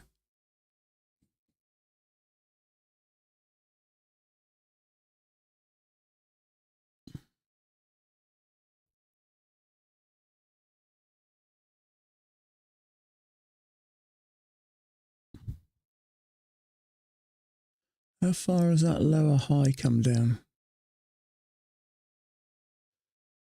3 points, not enough.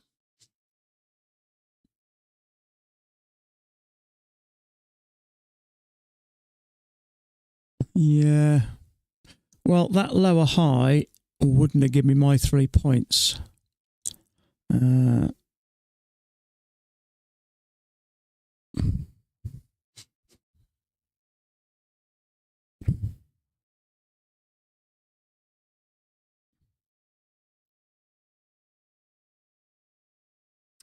Let's see if this triggers and gives us a failure, maybe. Trouble is, it's flattening off now, and that's what's concerning me.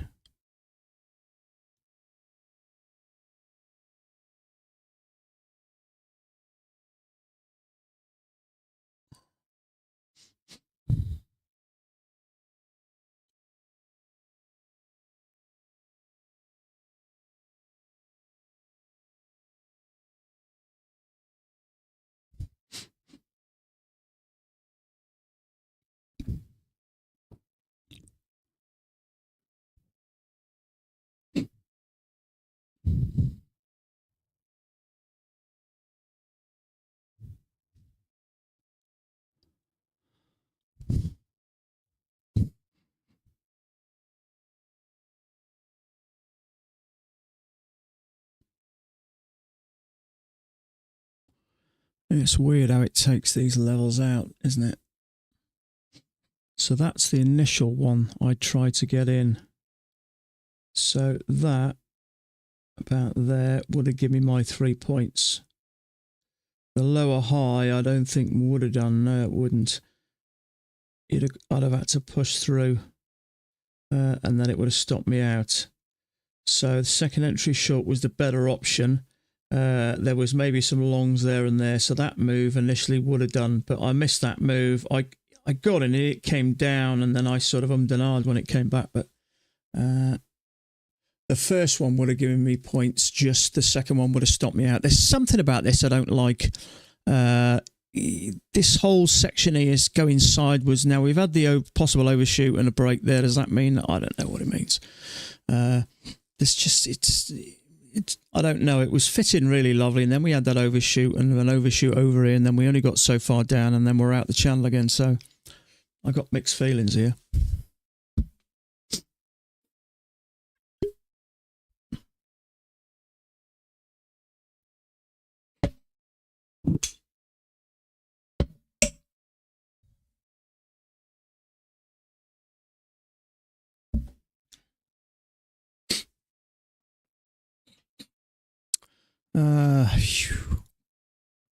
Okay, so we got a leg up and a leg up. A leg up, 2 legs down, leg up. Are we going to reject from here?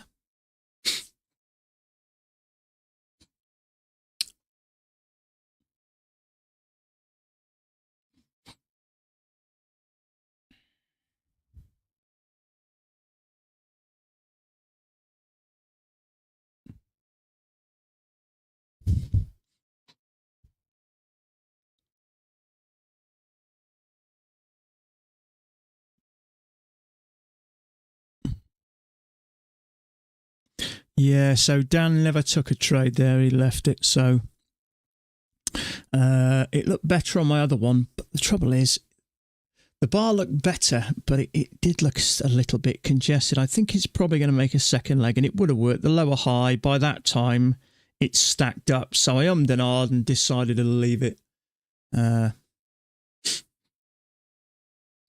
So I'm going to bring this in a bit and say there's possibly an overshoot there.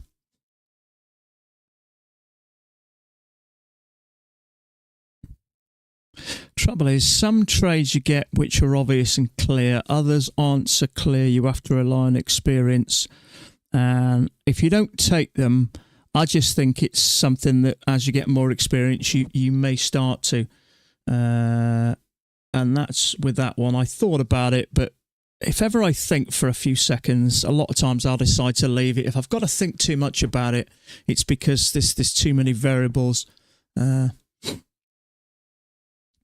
So we got a channel there. There is a bit of an overshoot. So let's see what happens here.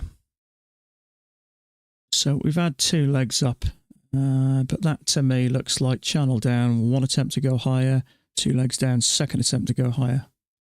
I just don't like this, the way we've only got so far in. Which may mean we are sort of going sideways, Pride's low again. Yeah, good point. So this to me looks like it may be ranging overshoot push up. See if we get a lower high here or a trap. But yeah, see what you mean.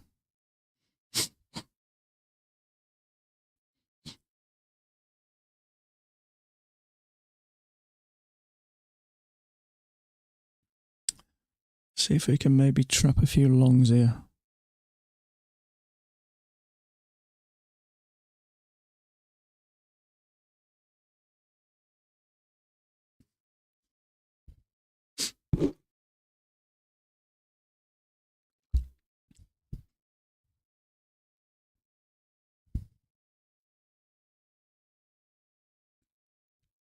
I'm just going to get an order ready just in case. Order submitted.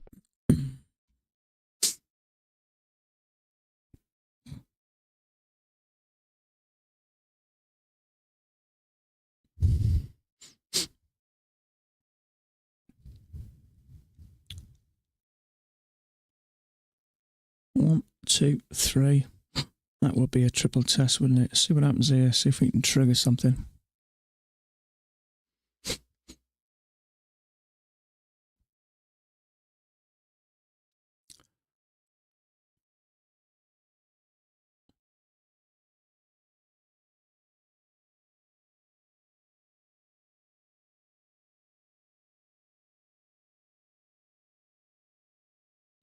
Okay, we've triggered anything up here.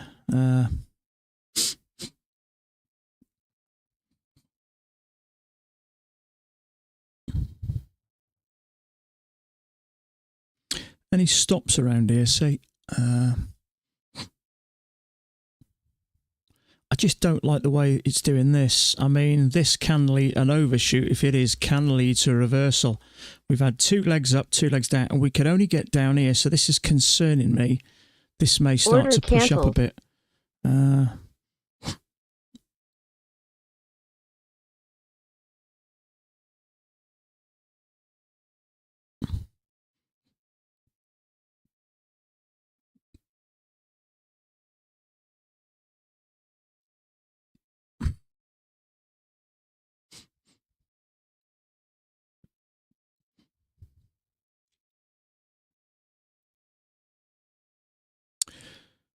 Yeah, see, Dan's got that as a break. Two pushes down and attempted a new low, and now we're moving up.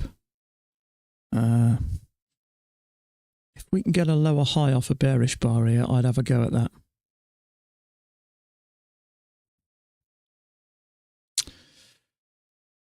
I think it's too risky. Channel break, one, two pushes up to a new high. It may trigger and push up that one, so I'm just sitting tight here.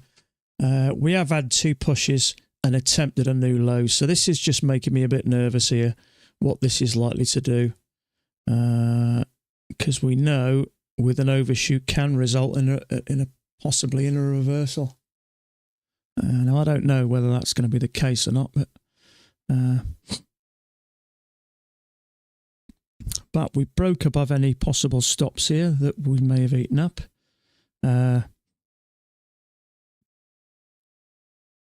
So the next ones I can see where there may be traders. All this is gone. There's maybe some stops there. Maybe these further down. That's the probably most obvious one.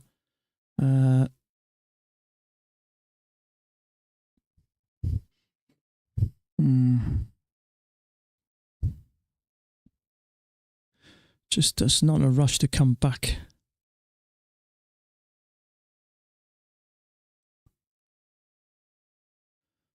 Yeah, sometimes it does clear off any bits of liquidity. If this thing's going to push down some more, sometimes it will take out bits of liquidity before it goes on its merry way.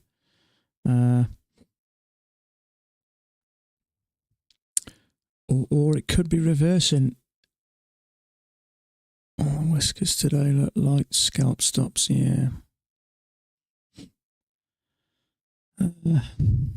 Trouble is, the simple thing I have a simple thing that I think about. If I don't know what's happening, I just stay out of it. I've got to be reasonably confident getting a trade. And I know sometimes I may leave trades like that. That was one I left, and that was another one as well. It's a little bit stacked there. It looked worse on other charts. So I don't mind leaving these and missing out the trades, because the trick is I don't lose anything. If I get in the trade, there's a risk I'm going to lose it. And if I'm not sure about it or not confident about it, it doesn't really matter what anybody else does. You know, if you see me get into a trade and something is telling you you shouldn't be doing it, you need to listen to yourself, because really it's the only way you learn, by making these mistakes and kind of learning for them. But, you know, because my accounts, I'm starting to get some success now, and it's taken me 4 years, and I've had now 2 good payments in 2 months, and I've got some more to come. So I'm just going extra cautious, which is fine. You know, once you start to see some success, what you don't want to do is lose it. So I'm kind of just focusing on stuff that's obvious to me. And if it means I only take one trade a week, that's $300. That'll put, well, even with a loss, that'll put $1,000 in each of my 10 accounts every month. That's $10,000 a month. That's not pocket change. $10,000 a month, maybe a touch over. You know, that's nearly 100,000 UK pounds. If you're earning 100,000 UK pounds, you're in the top 2% earners in the country. And that's the kind of area I want to be in. And I'd like to win more as I progress, you know. So at the moment, I'm quite happy with the way things are. And I know I may take less trades than you know, the next guy. So, you know, it is what it is.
Is this overshoot leading to a reversal?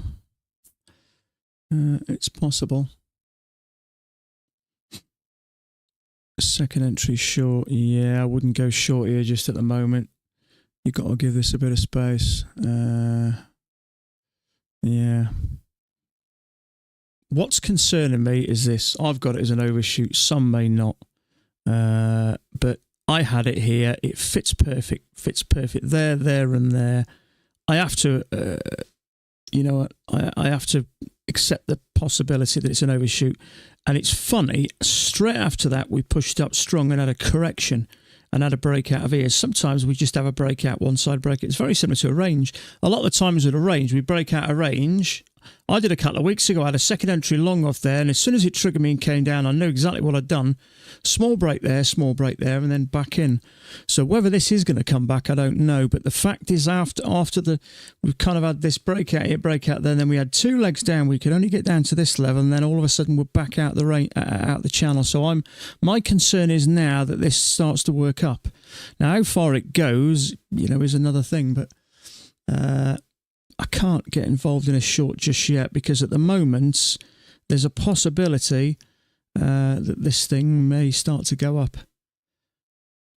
Now, it is a possibility. There's no guarantees.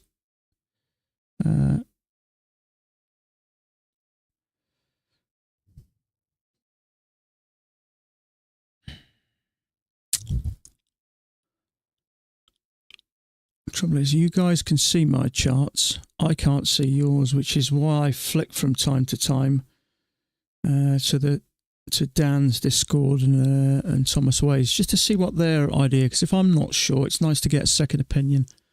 You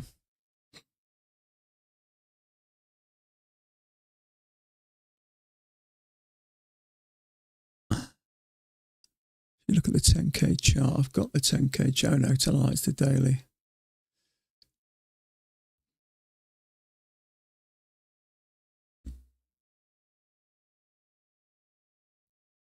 Further, yeah, it's why I just put a measured leg there, just to see if this is kind of going to go down. Yeah. So the 10,000 tick chart looks like we are going to push down.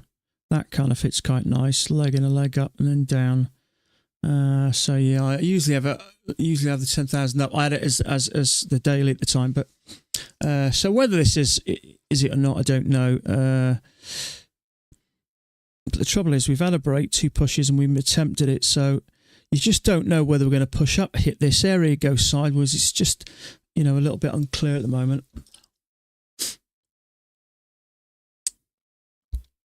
What concerns me is the overshoot, the break in, and 2 pushes down, and a strong move up and out the channel.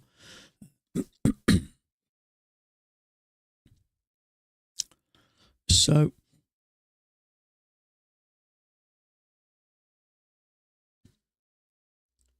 what I'm going to do is just put that there, just to accept the fact that if we get a leg and a leg and it does bounce off here, then maybe there is something larger moving up. Now, my experience is after a reversal from this type of size downtrend, they're usually a lot steeper, a lot more dramatic. In a lot of cases, they'll just kind of rocket off in a really small, tight channel. This isn't giving me the thought that this thing is strongly moving up. It's just, I don't know. We've got a leg down with a pullback. I think we'll have another leg down. If we bounce off here and go, my gut feeling is, looking at this, it's a bit vague. It's not going off strong. So I'd say it's probably going to come down. But I don't know ultimately. It's not a sure thing. I like to be confident I know what's going on, and at the moment I think we're in this transition period. Are we pushing up or are we going to come down? Purely by the fact we had these 2 legs down and we bounced strong off this area. So I don't know.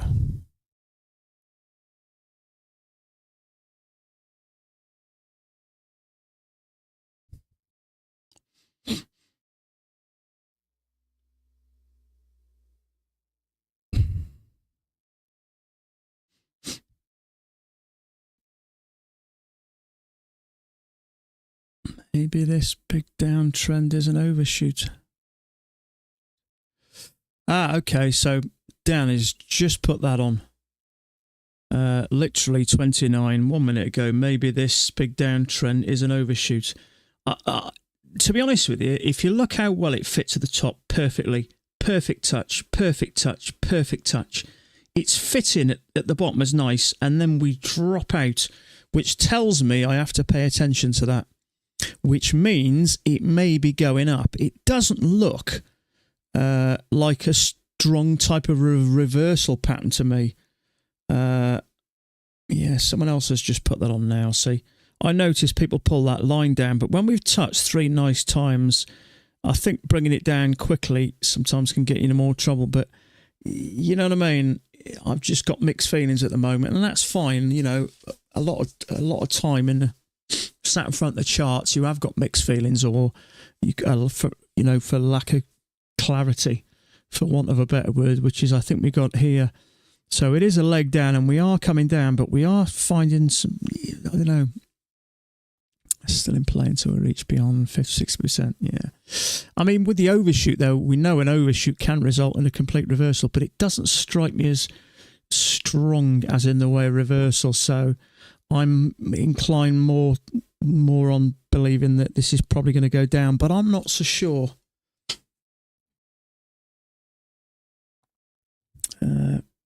There are no guarantees, are there?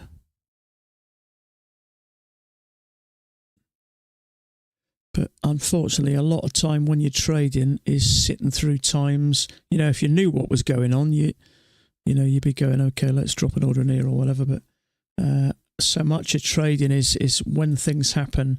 There's not always an obvious outcome. We know that often when we have a break after a trend, we make a new extreme, but it doesn't always come in the way of a small break and a straight. My experience is the bigger the channel down, the more the extravagant the break is. If it's a small channel like that, often we get a break like that and we're down. That's a tiny channel. But the bigger the channel, often we'll do this. But this is the bit that surprised me. Correction, 2 legs down and then a strong bounce. So I'm just got mixed feelings here or whether this thing may move up. It doesn't strike me as something that's moving up strongly, though.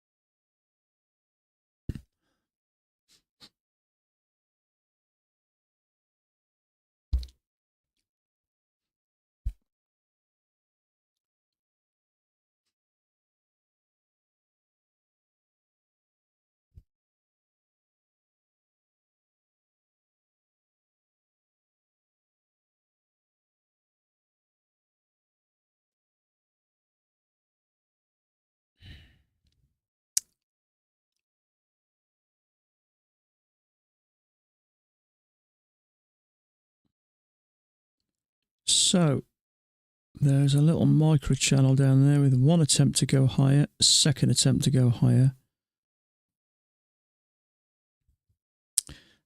It's not super clear, but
it's kind of a small triple test there as well. Not that I'd want to go long from there. I'm just leaving this alone at the moment.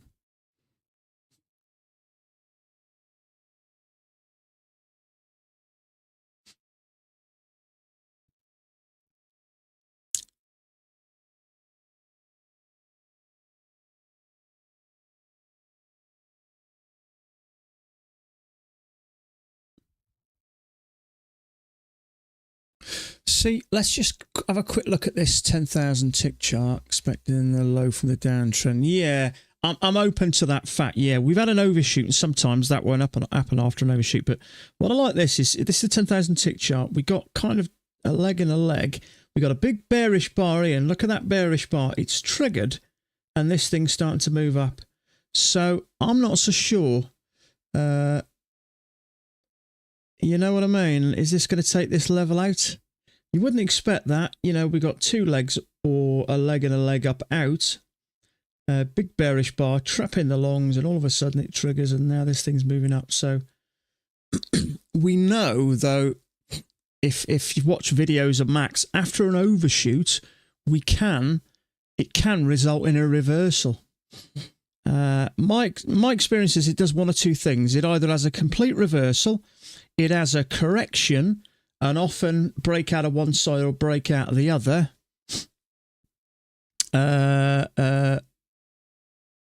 No, it either has a correction or it'll have a breakout at one side and a breakout the other. Same sort of thing with a channel, with a range. Sorry, but at the moment, this is, I don't know. This is.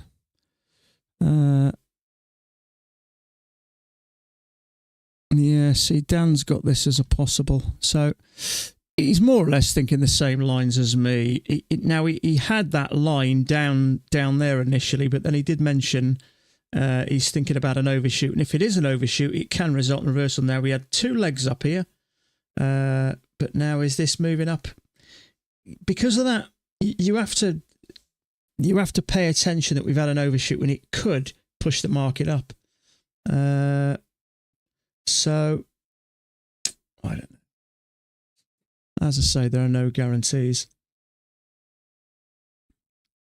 You could say there's a small triple test, but it was an inside bar and it was just odd little thing. So you don't know channel down. If we are testing the lows, you don't know when it's going to channel down, trigger that, come down and take out the lows. But I'm just not sure at the moment.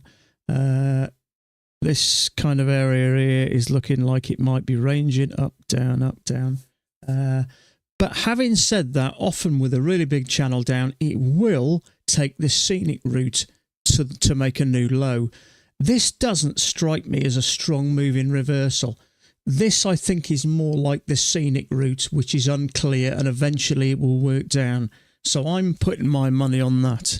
NQ support 21. Yeah, let's have a look at the NQ. They do work side by side. Very rarely you'll see the NQ doing one thing and the ES is doing the complete opposite. So now, if you're in the NQ there, you would not want to be in that short, would you? So two legs up again. Where's this going? I'd say it's going to be eating that stop up. I'd put money on that stop's going to get eaten. Because there is kind of like a bearish bar there, which is triggered, and then out we go. So, but if that, I think, is going to push up, do I want to be taking a short here? Not ideally. So, channel break, new high, and there is a second entry short there, but I'm just not sure about this. I don't think it's a terrible trade, actually.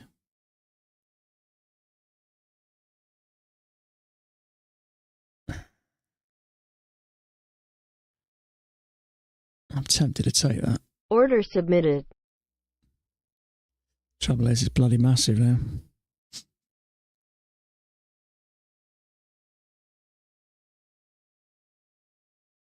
But damn, it's in a tight range. Are we at the top of the range or the bottom of it? We got a channel break, new high, two attempts to push higher. I think this will probably work below there, but I would prefer a lower high here. I'm on the fence a bit about this whole thing. What I will say is if it is a channel, it starts to go flat. My gut feeling is then we have a... See, if this is a channel like that and we don't get to the tops, often that will result in a break. So... we come up to the top, we don't get down there, and we don't... Yeah, so that's no good anyway now, is it? Order cancelled.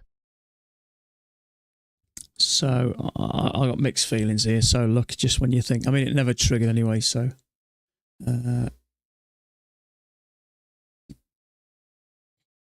it's kind of a bit unclear, isn't it? I am going to put a range there.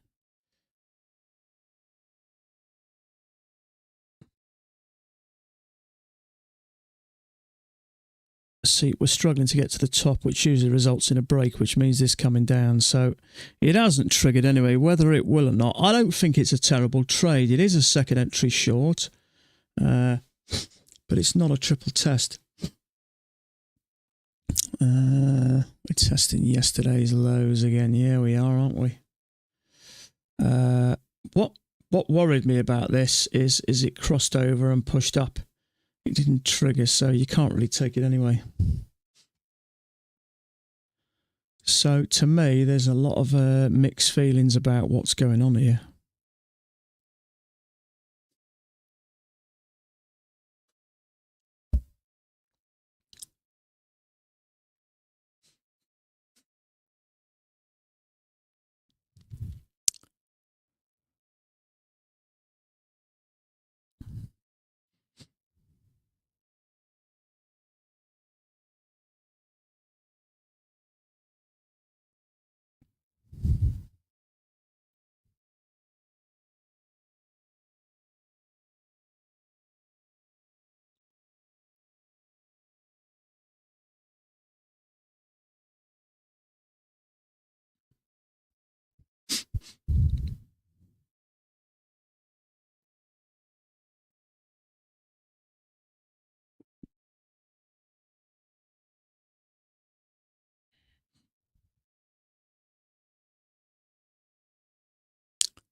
Fortunately, that didn't trigger there, so let's just leave that, unfortunately.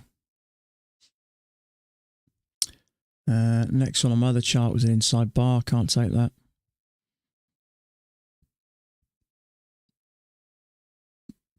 Let's see if we get a lower high here. There's a possible failure there. If this pushes up bullish and triggers some longs, as I say, this is a channel. Whenever we stop getting close to the top, my gut feeling then is we usually have a break, which means this comes down.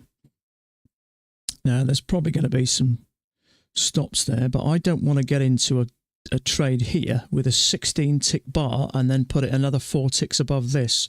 I don't want to be in for 20 ticks on a Friday. Is this going to come down? I think so. I'd rather take a lower high and get some proper confirmation.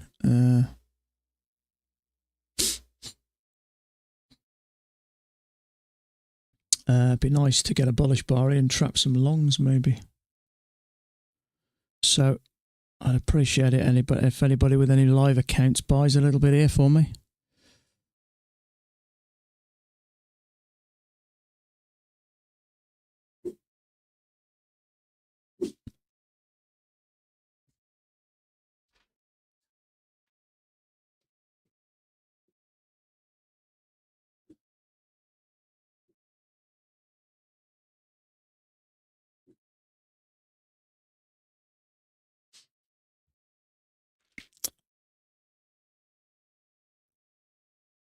You know, a year or so ago, 6 months ago, I'd have just jumped in there. I wouldn't have been able to help myself.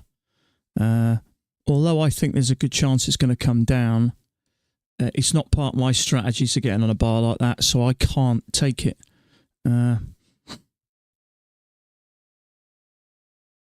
Although I've got a pretty good idea it's coming down, if I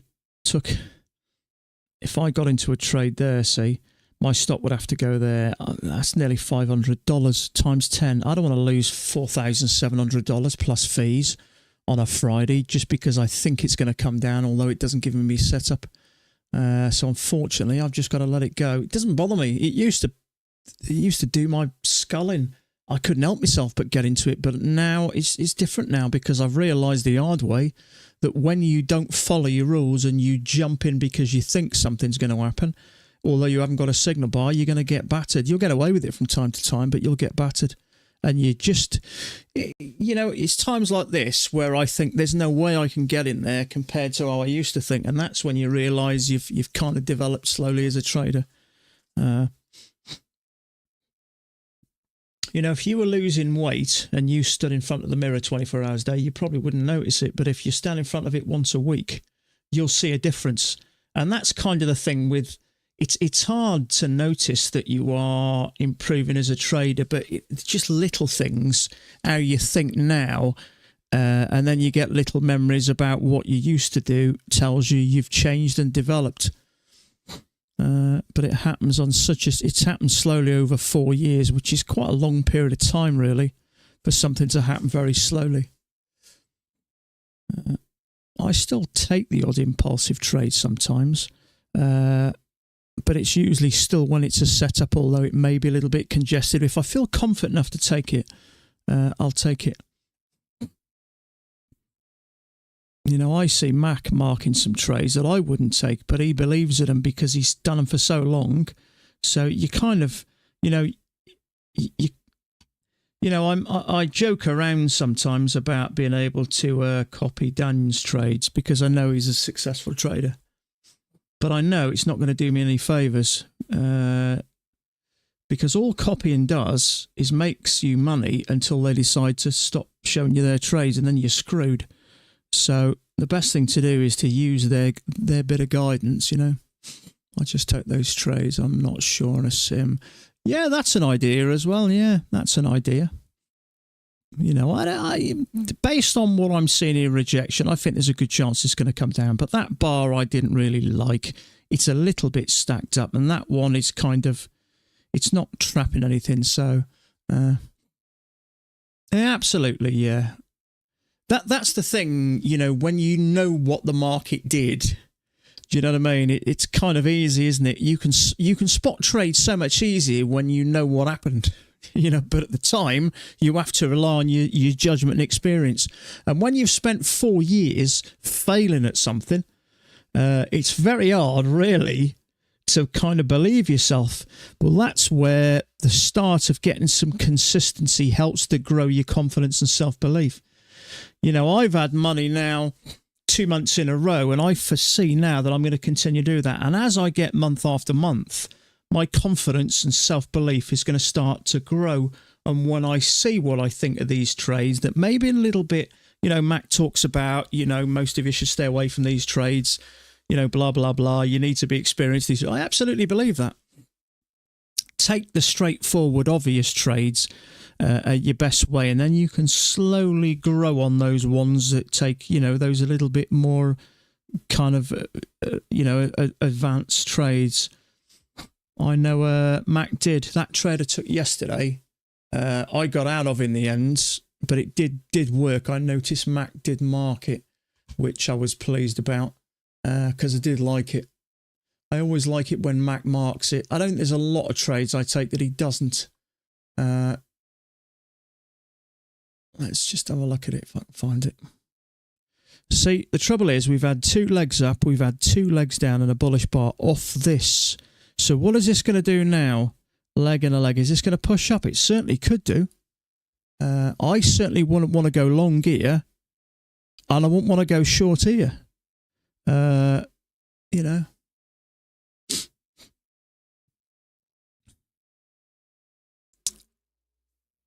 Yeah, I noticed poor old Alpine.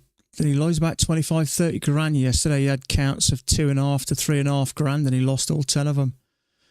Trouble is, I feel sorry for him. I kind of know how it works, but he just let him go down and down and down and down and down, and what turned into 200 lost, turned into 500, turned into 800, turned into 3,000 and blown accounts. He does a lot of his without a stop.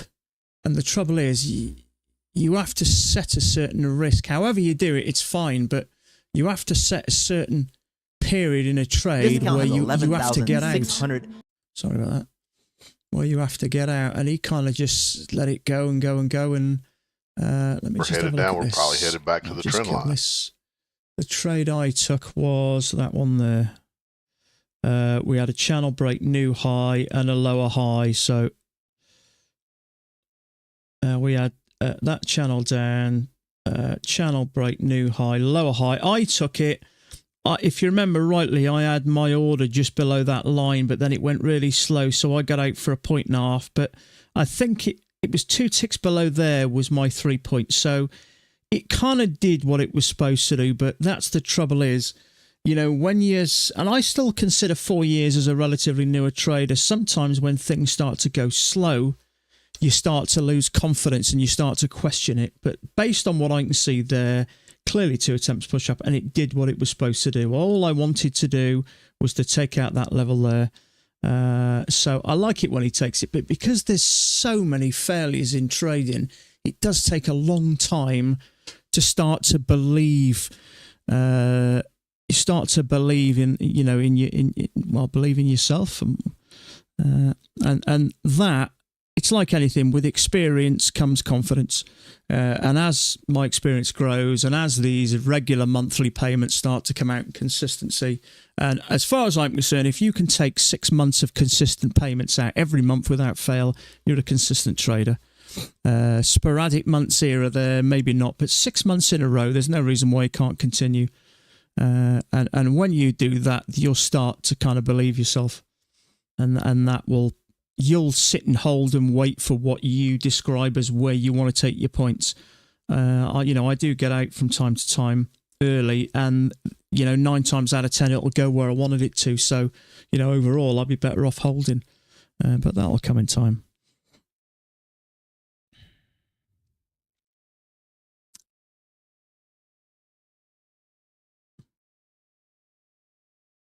Okay, so is this going to come down there? It's starting to look like it, isn't it? So channel break new low. It's starting to look like it. See if we get a breakout pullback. Yeah.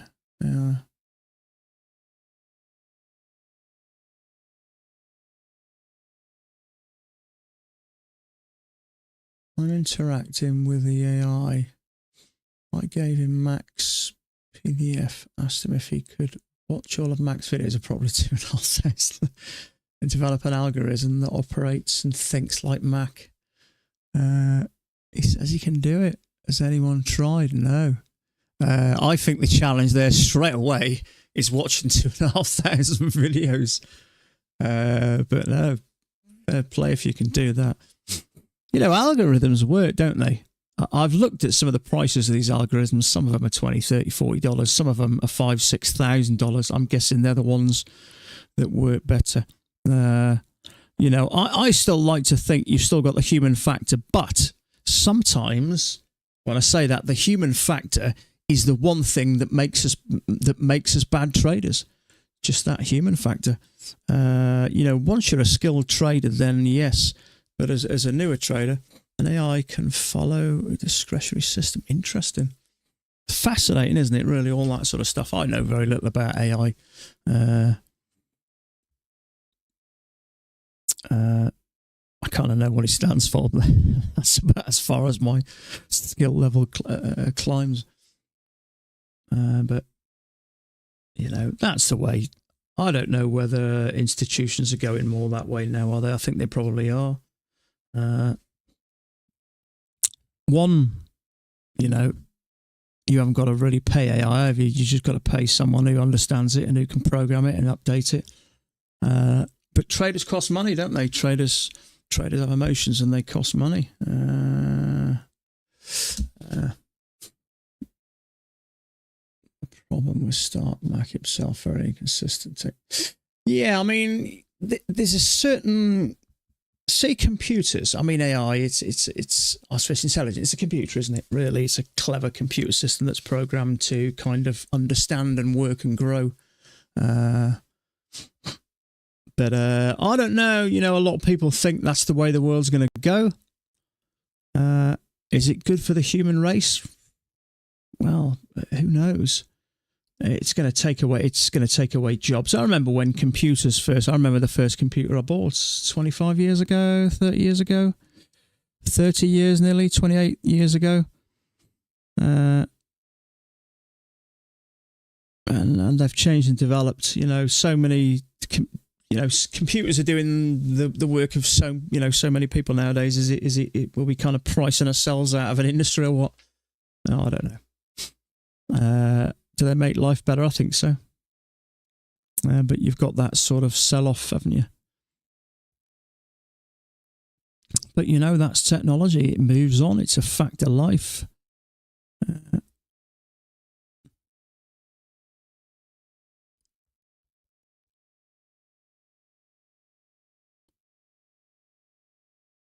So we've got a Chandler break and a new low. It's a bit hard to work out what's going on here. I think there's a good chance this may come down, but this picture is just kind of filling me full of dread if I think about trading it.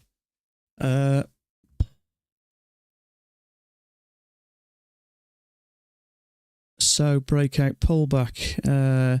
Ordinarily, that'd be a type of trade to trap some longs and then come down some more. Shift your mindset away from work. If you didn't need to work, everyone could be free to live without limits. Yeah, but how would we earn money? That's the thing. Mind you, you know what I mean? Max daily reviews, it's pointless.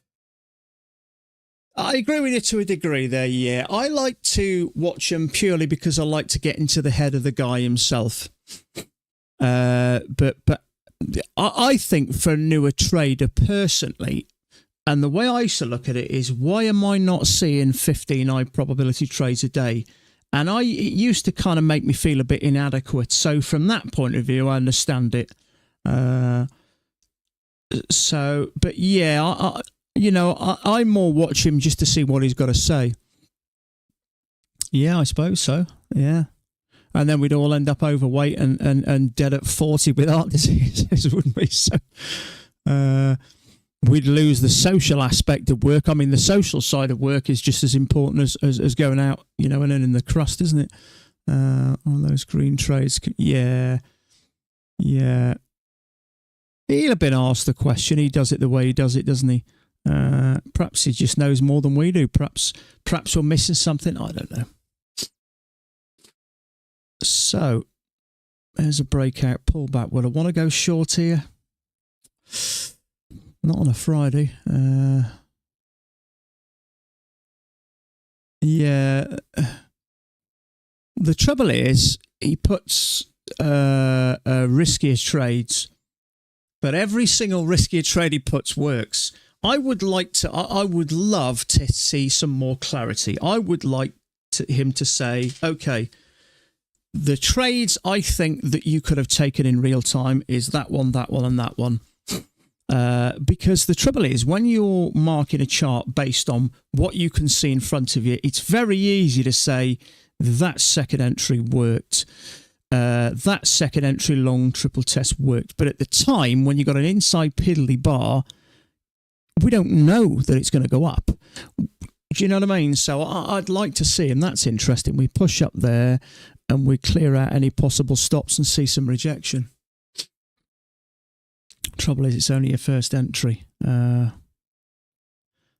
So I wish he'd do it a bit differently. Now, don't get me wrong, and I don't mean this as a criticism. I think Mac has helped to change my life by charging me the tiniest little amount and giving me the experience of years of skill. So I'll be forever grateful. But it's okay to have an opinion and to say, I wish you'd do it this way, I wish you'd do it that way. But I'd like to see some more consolidation. As okay, these are the ones I've marked in real time. That one is more of an obvious. That's one I would have taken, and that one, the others at the time. So I'd like to see more of that. I dare say he's been asked a million times. I thought about emailing him myself, but he'd have been asked before. He'd bound to be. What time are we? 5 o'clock. So I might go on till 6 o'clock. So what I am going to do, because I'm getting a bit dry in the mouth, I'm just going to take a quick 5-minute break. Where's my thingy there? So we pushed up to that midline and came back strongly. If he's not bullshitting his daily markups, the low probability. Yeah, the trouble is, if you're marking something where you know what happened, it's hard to sort of take that on board, isn't it? Short here.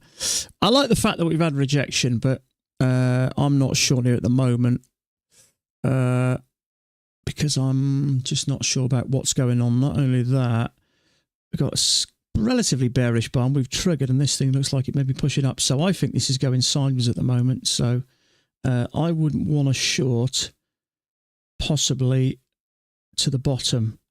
See what I mean? If you'd gone short, this thing's starting to work up now. Is it going to continue? I don't know, but I don't have to think about, do I want to take a trade at the moment? I just either like the picture or I don't. And at the moment, I'm a bit on the fence as to what's going on here, which is why I'm going to stretch my legs, make myself a cup of tea. Now, if we had a second entry short there, that may interest me. There could be a bigger channel down there. Sometimes all this just confuses matter.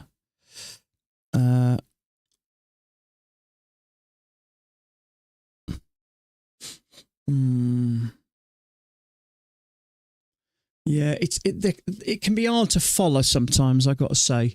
And I think for newer traders, that I used to ask myself the question, and it used to frustrate me. Why can I not see a dozen high probability trades a day? But then you'll hear Max say he only takes 2 to 3. So if you only take 2 to 3, why would you not take more if they're high probability trades? You know what I mean? So, but I don't know. It's just how he does it. It's just how he does it. There isn't 15 high probability trades there, to be honest with you. And what is a high probability trade? It's what you perceive as something that you're confident is going to work. You know, so I don't know. I don't know. I'm not sure what's going on here at the moment. It's just this area here is a little bit sideways and it can upset you a bit. So I'm going to take a quick 5-minute break. I'm going to make a cup of tea.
Okay.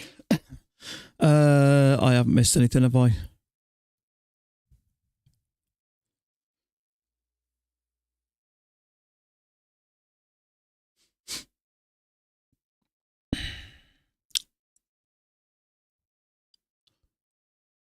So,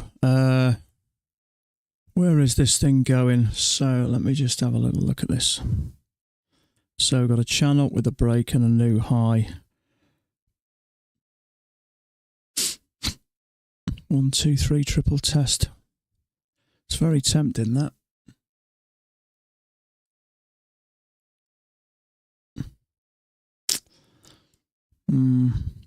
Trouble is, it's bloody huge.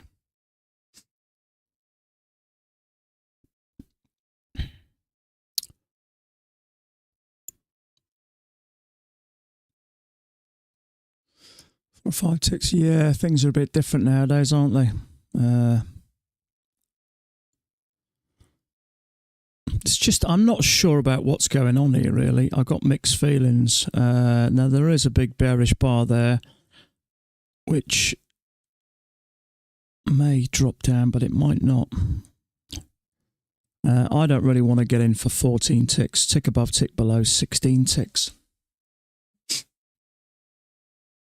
$4,000 risk on my 10 accounts. It's a little bit stagnant. I'd be relatively confident it'll break that, but then what's it going to do? Push up? I don't know. I'm a bit on the fence with this.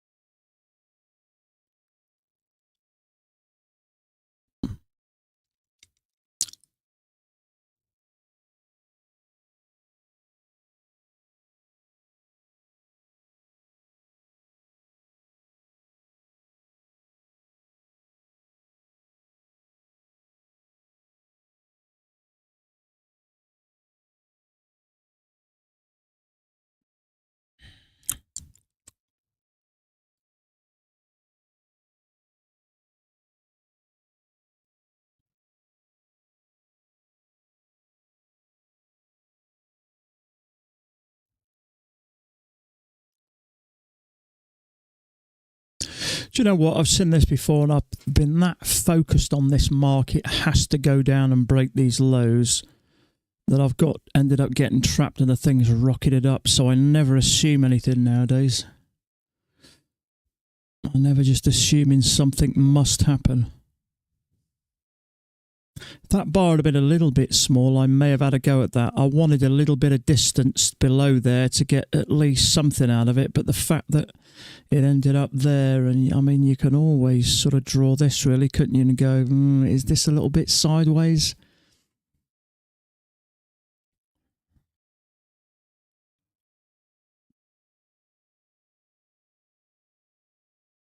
Yeah, the trouble is I've been that focused on this before that it must make that new extreme, and it hasn't done.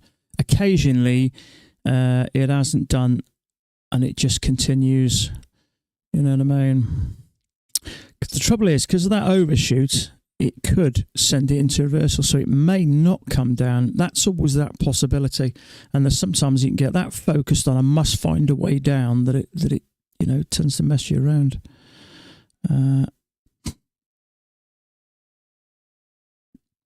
So leg and a leg down, bullish bar.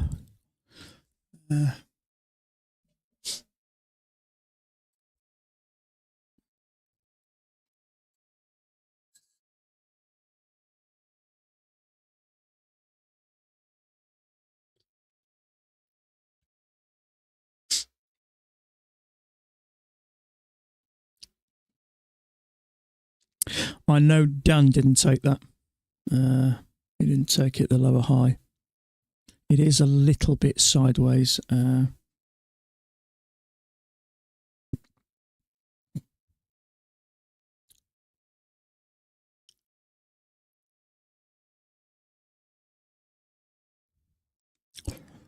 someone else said, personally not a fan of taking a trade in there. It's kind of right in the middle of this.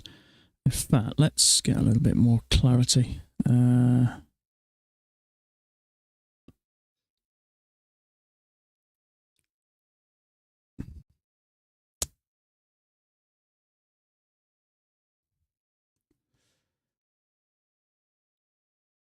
you know, you are taking a trade right in the middle. You just never know with this. Is it going to push up? We've come close to the bottom. Is it going to trap you and have kind of leg and a leg and then push up?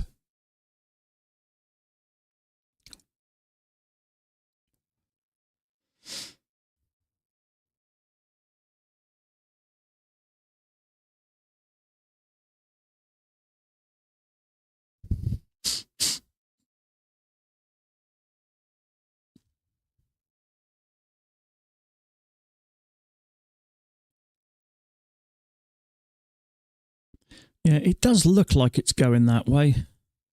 But I've seen that picture once or twice before. So I'll never assume anything.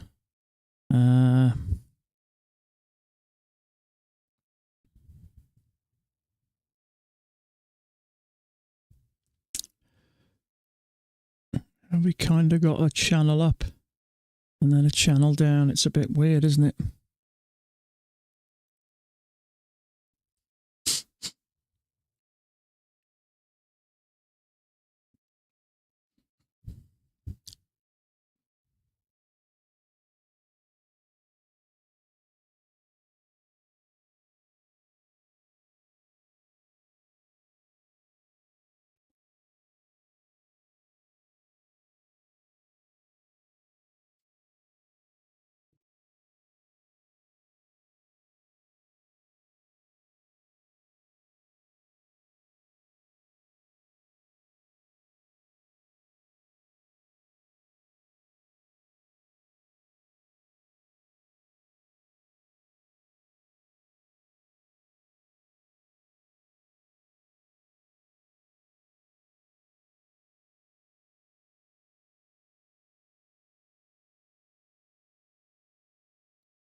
I mean, it's certainly given us that impression, is it? We've pushed up. We couldn't get up to the top, so it kind of makes sense that we push down.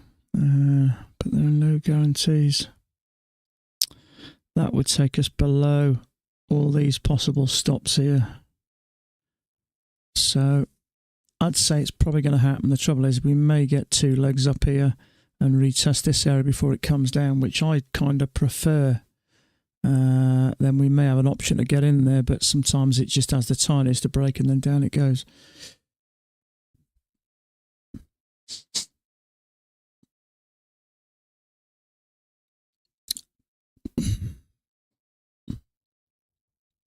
Yeah, sometimes the bigger the channel down, the more it does this. What I call taking the scenic route, but a lot of the times it's not super clear. Yeah, we have. I've got it above my head here.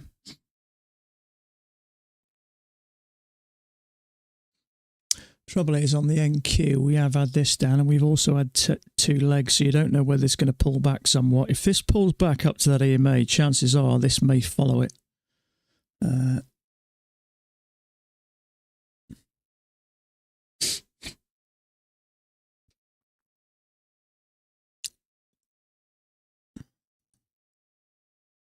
Yeah, these times are gone. Yeah, things change, don't they? Whether it's down to, you know, the way these systems are all programmed, whether it's down to algorithms, or whether it's down to just, you know, these programs and computer systems that work things out. But what I like to think is if you sat here every day watching these markets, you automatically kind of adapt with them. You have to. You know what I mean? If you sit, I mean, we're studying human behavior, whether it's human beings trading or whether it's human beings programming algorithms to trade. We're studying human beings and what human beings react when certain things happen. So as things change, you should automatically just notice those change and develop with them. I mean, Max says things haven't changed for 25 years. I think it's probably just because he hasn't really noticed it, because it happens so slowly and you kind of work with it.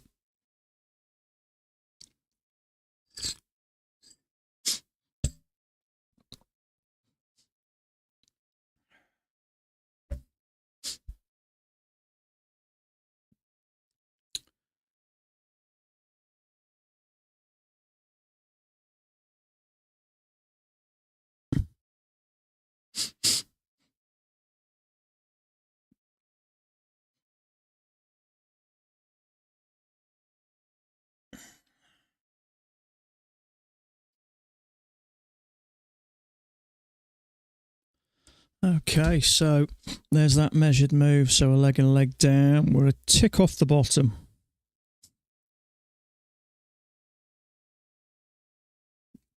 So breakout, little pullback, bullish bar there, triggered, came straight down.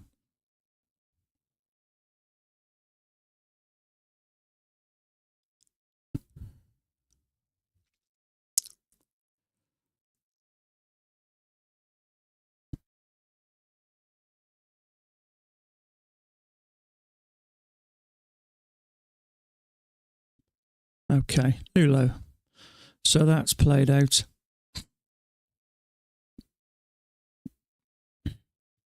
Well, that took its time, didn't it? That's what I mean. The bigger the channel, the more it takes the scenic route to eventually gets down there. Sometimes you have these two legs, you're thinking, yeah, we're going short down here, let's jump in here, hold down here, and all of a sudden it goes up and just mixes you up a bit.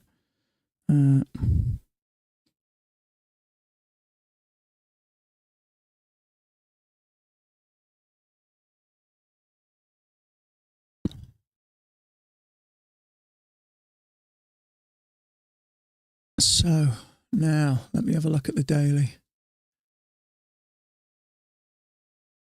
Okay, now I did say there was a chance that this thing could drop. Leg and a leg, and look at that. Look how that's pushing down now. Now, I mean, that could absolutely go down for another leg, couldn't it? Be interesting to see what happens.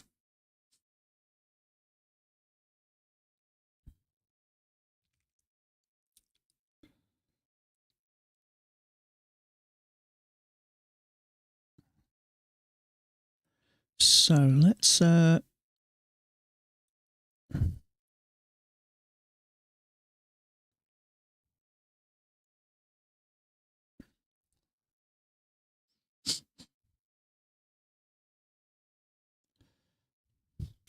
don't know, maybe there is something larger there.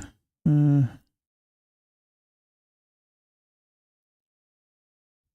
sure about that.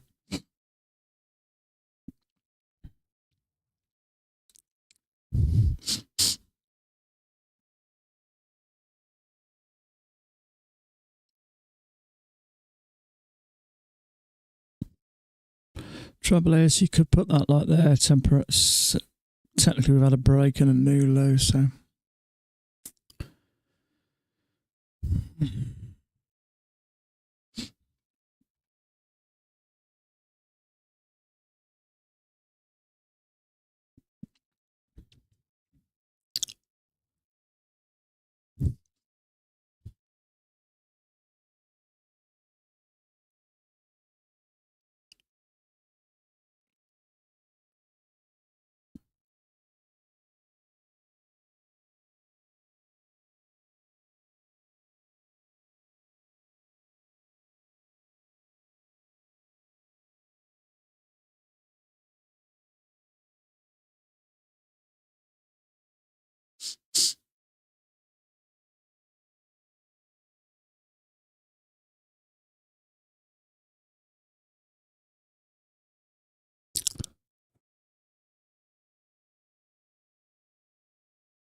Okay, can't take that really. It's no setup anyway. It's just a little channel up, I think. So.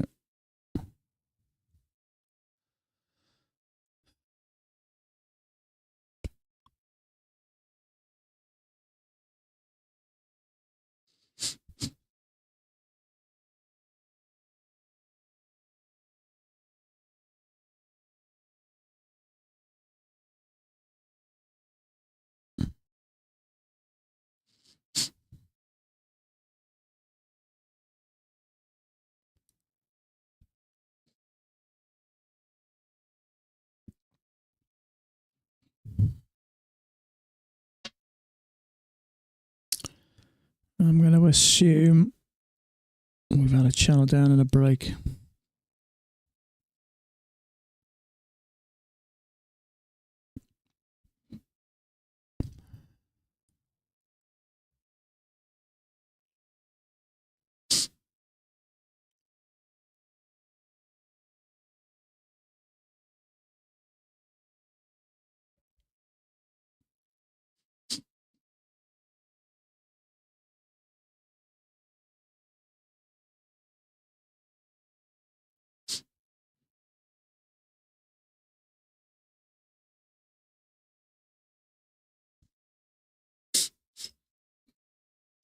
So if you took that there, trigger just stopped you out.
Finally, the Dow begins to move 200 points further down, and I'll buy a small position.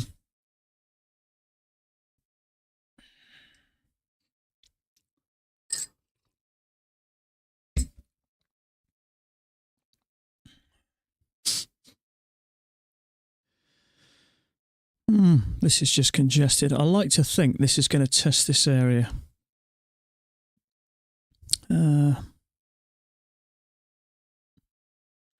I don't know whether we're going to get a second leg down, possibly.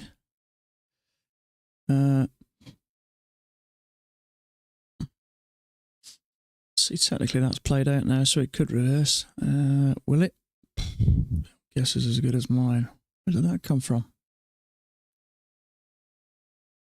I thought I deleted that.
It's felt like a long day today.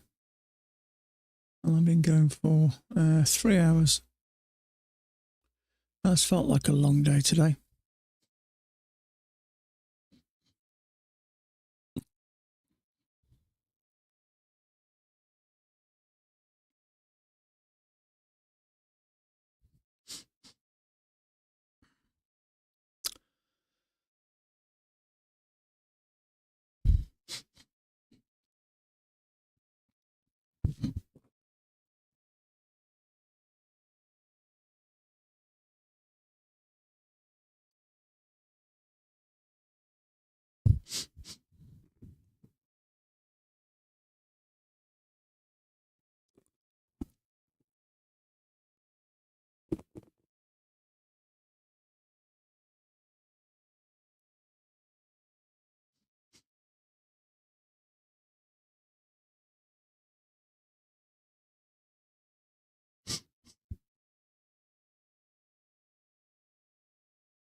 I just can't take anything short at the moment.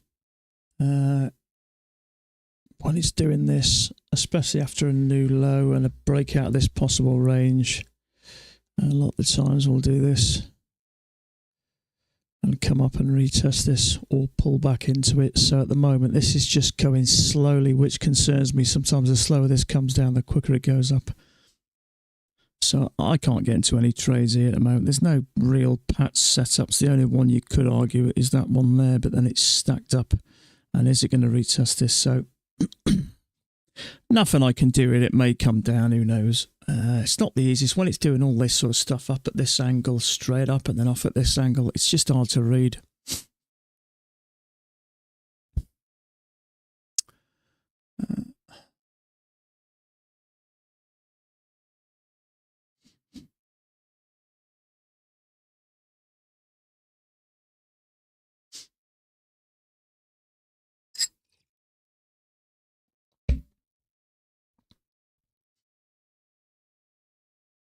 Slow day. What time is it? 12:33 in New York. So traders will be back from lunch, won't they? Or will they?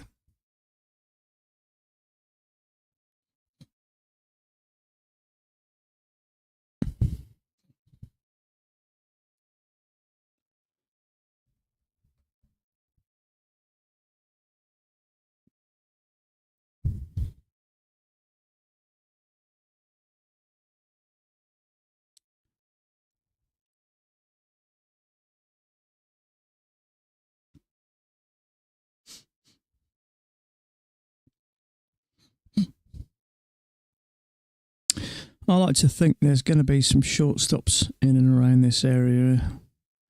I still like to see this push up.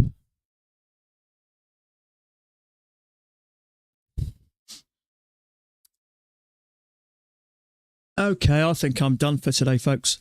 Seems like a really long day today, 3 hours. It's not a long time, but it feels like it. So there has been a few trades around. I ummed and ahed about a couple, but I got no regrets. I want to be a little bit careful on a Friday always. I think it's nicer. Mind you, it doesn't bother me as much as it used to, but I think it's always nice to either end up zero or green on a Friday. It just tends to make the weekend a bit better. So I'm going to leave it there. So if you are carrying on trading today, good luck.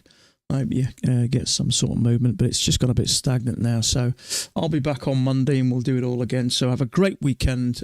Stay safe and we'll catch up on Monday. Bye for now.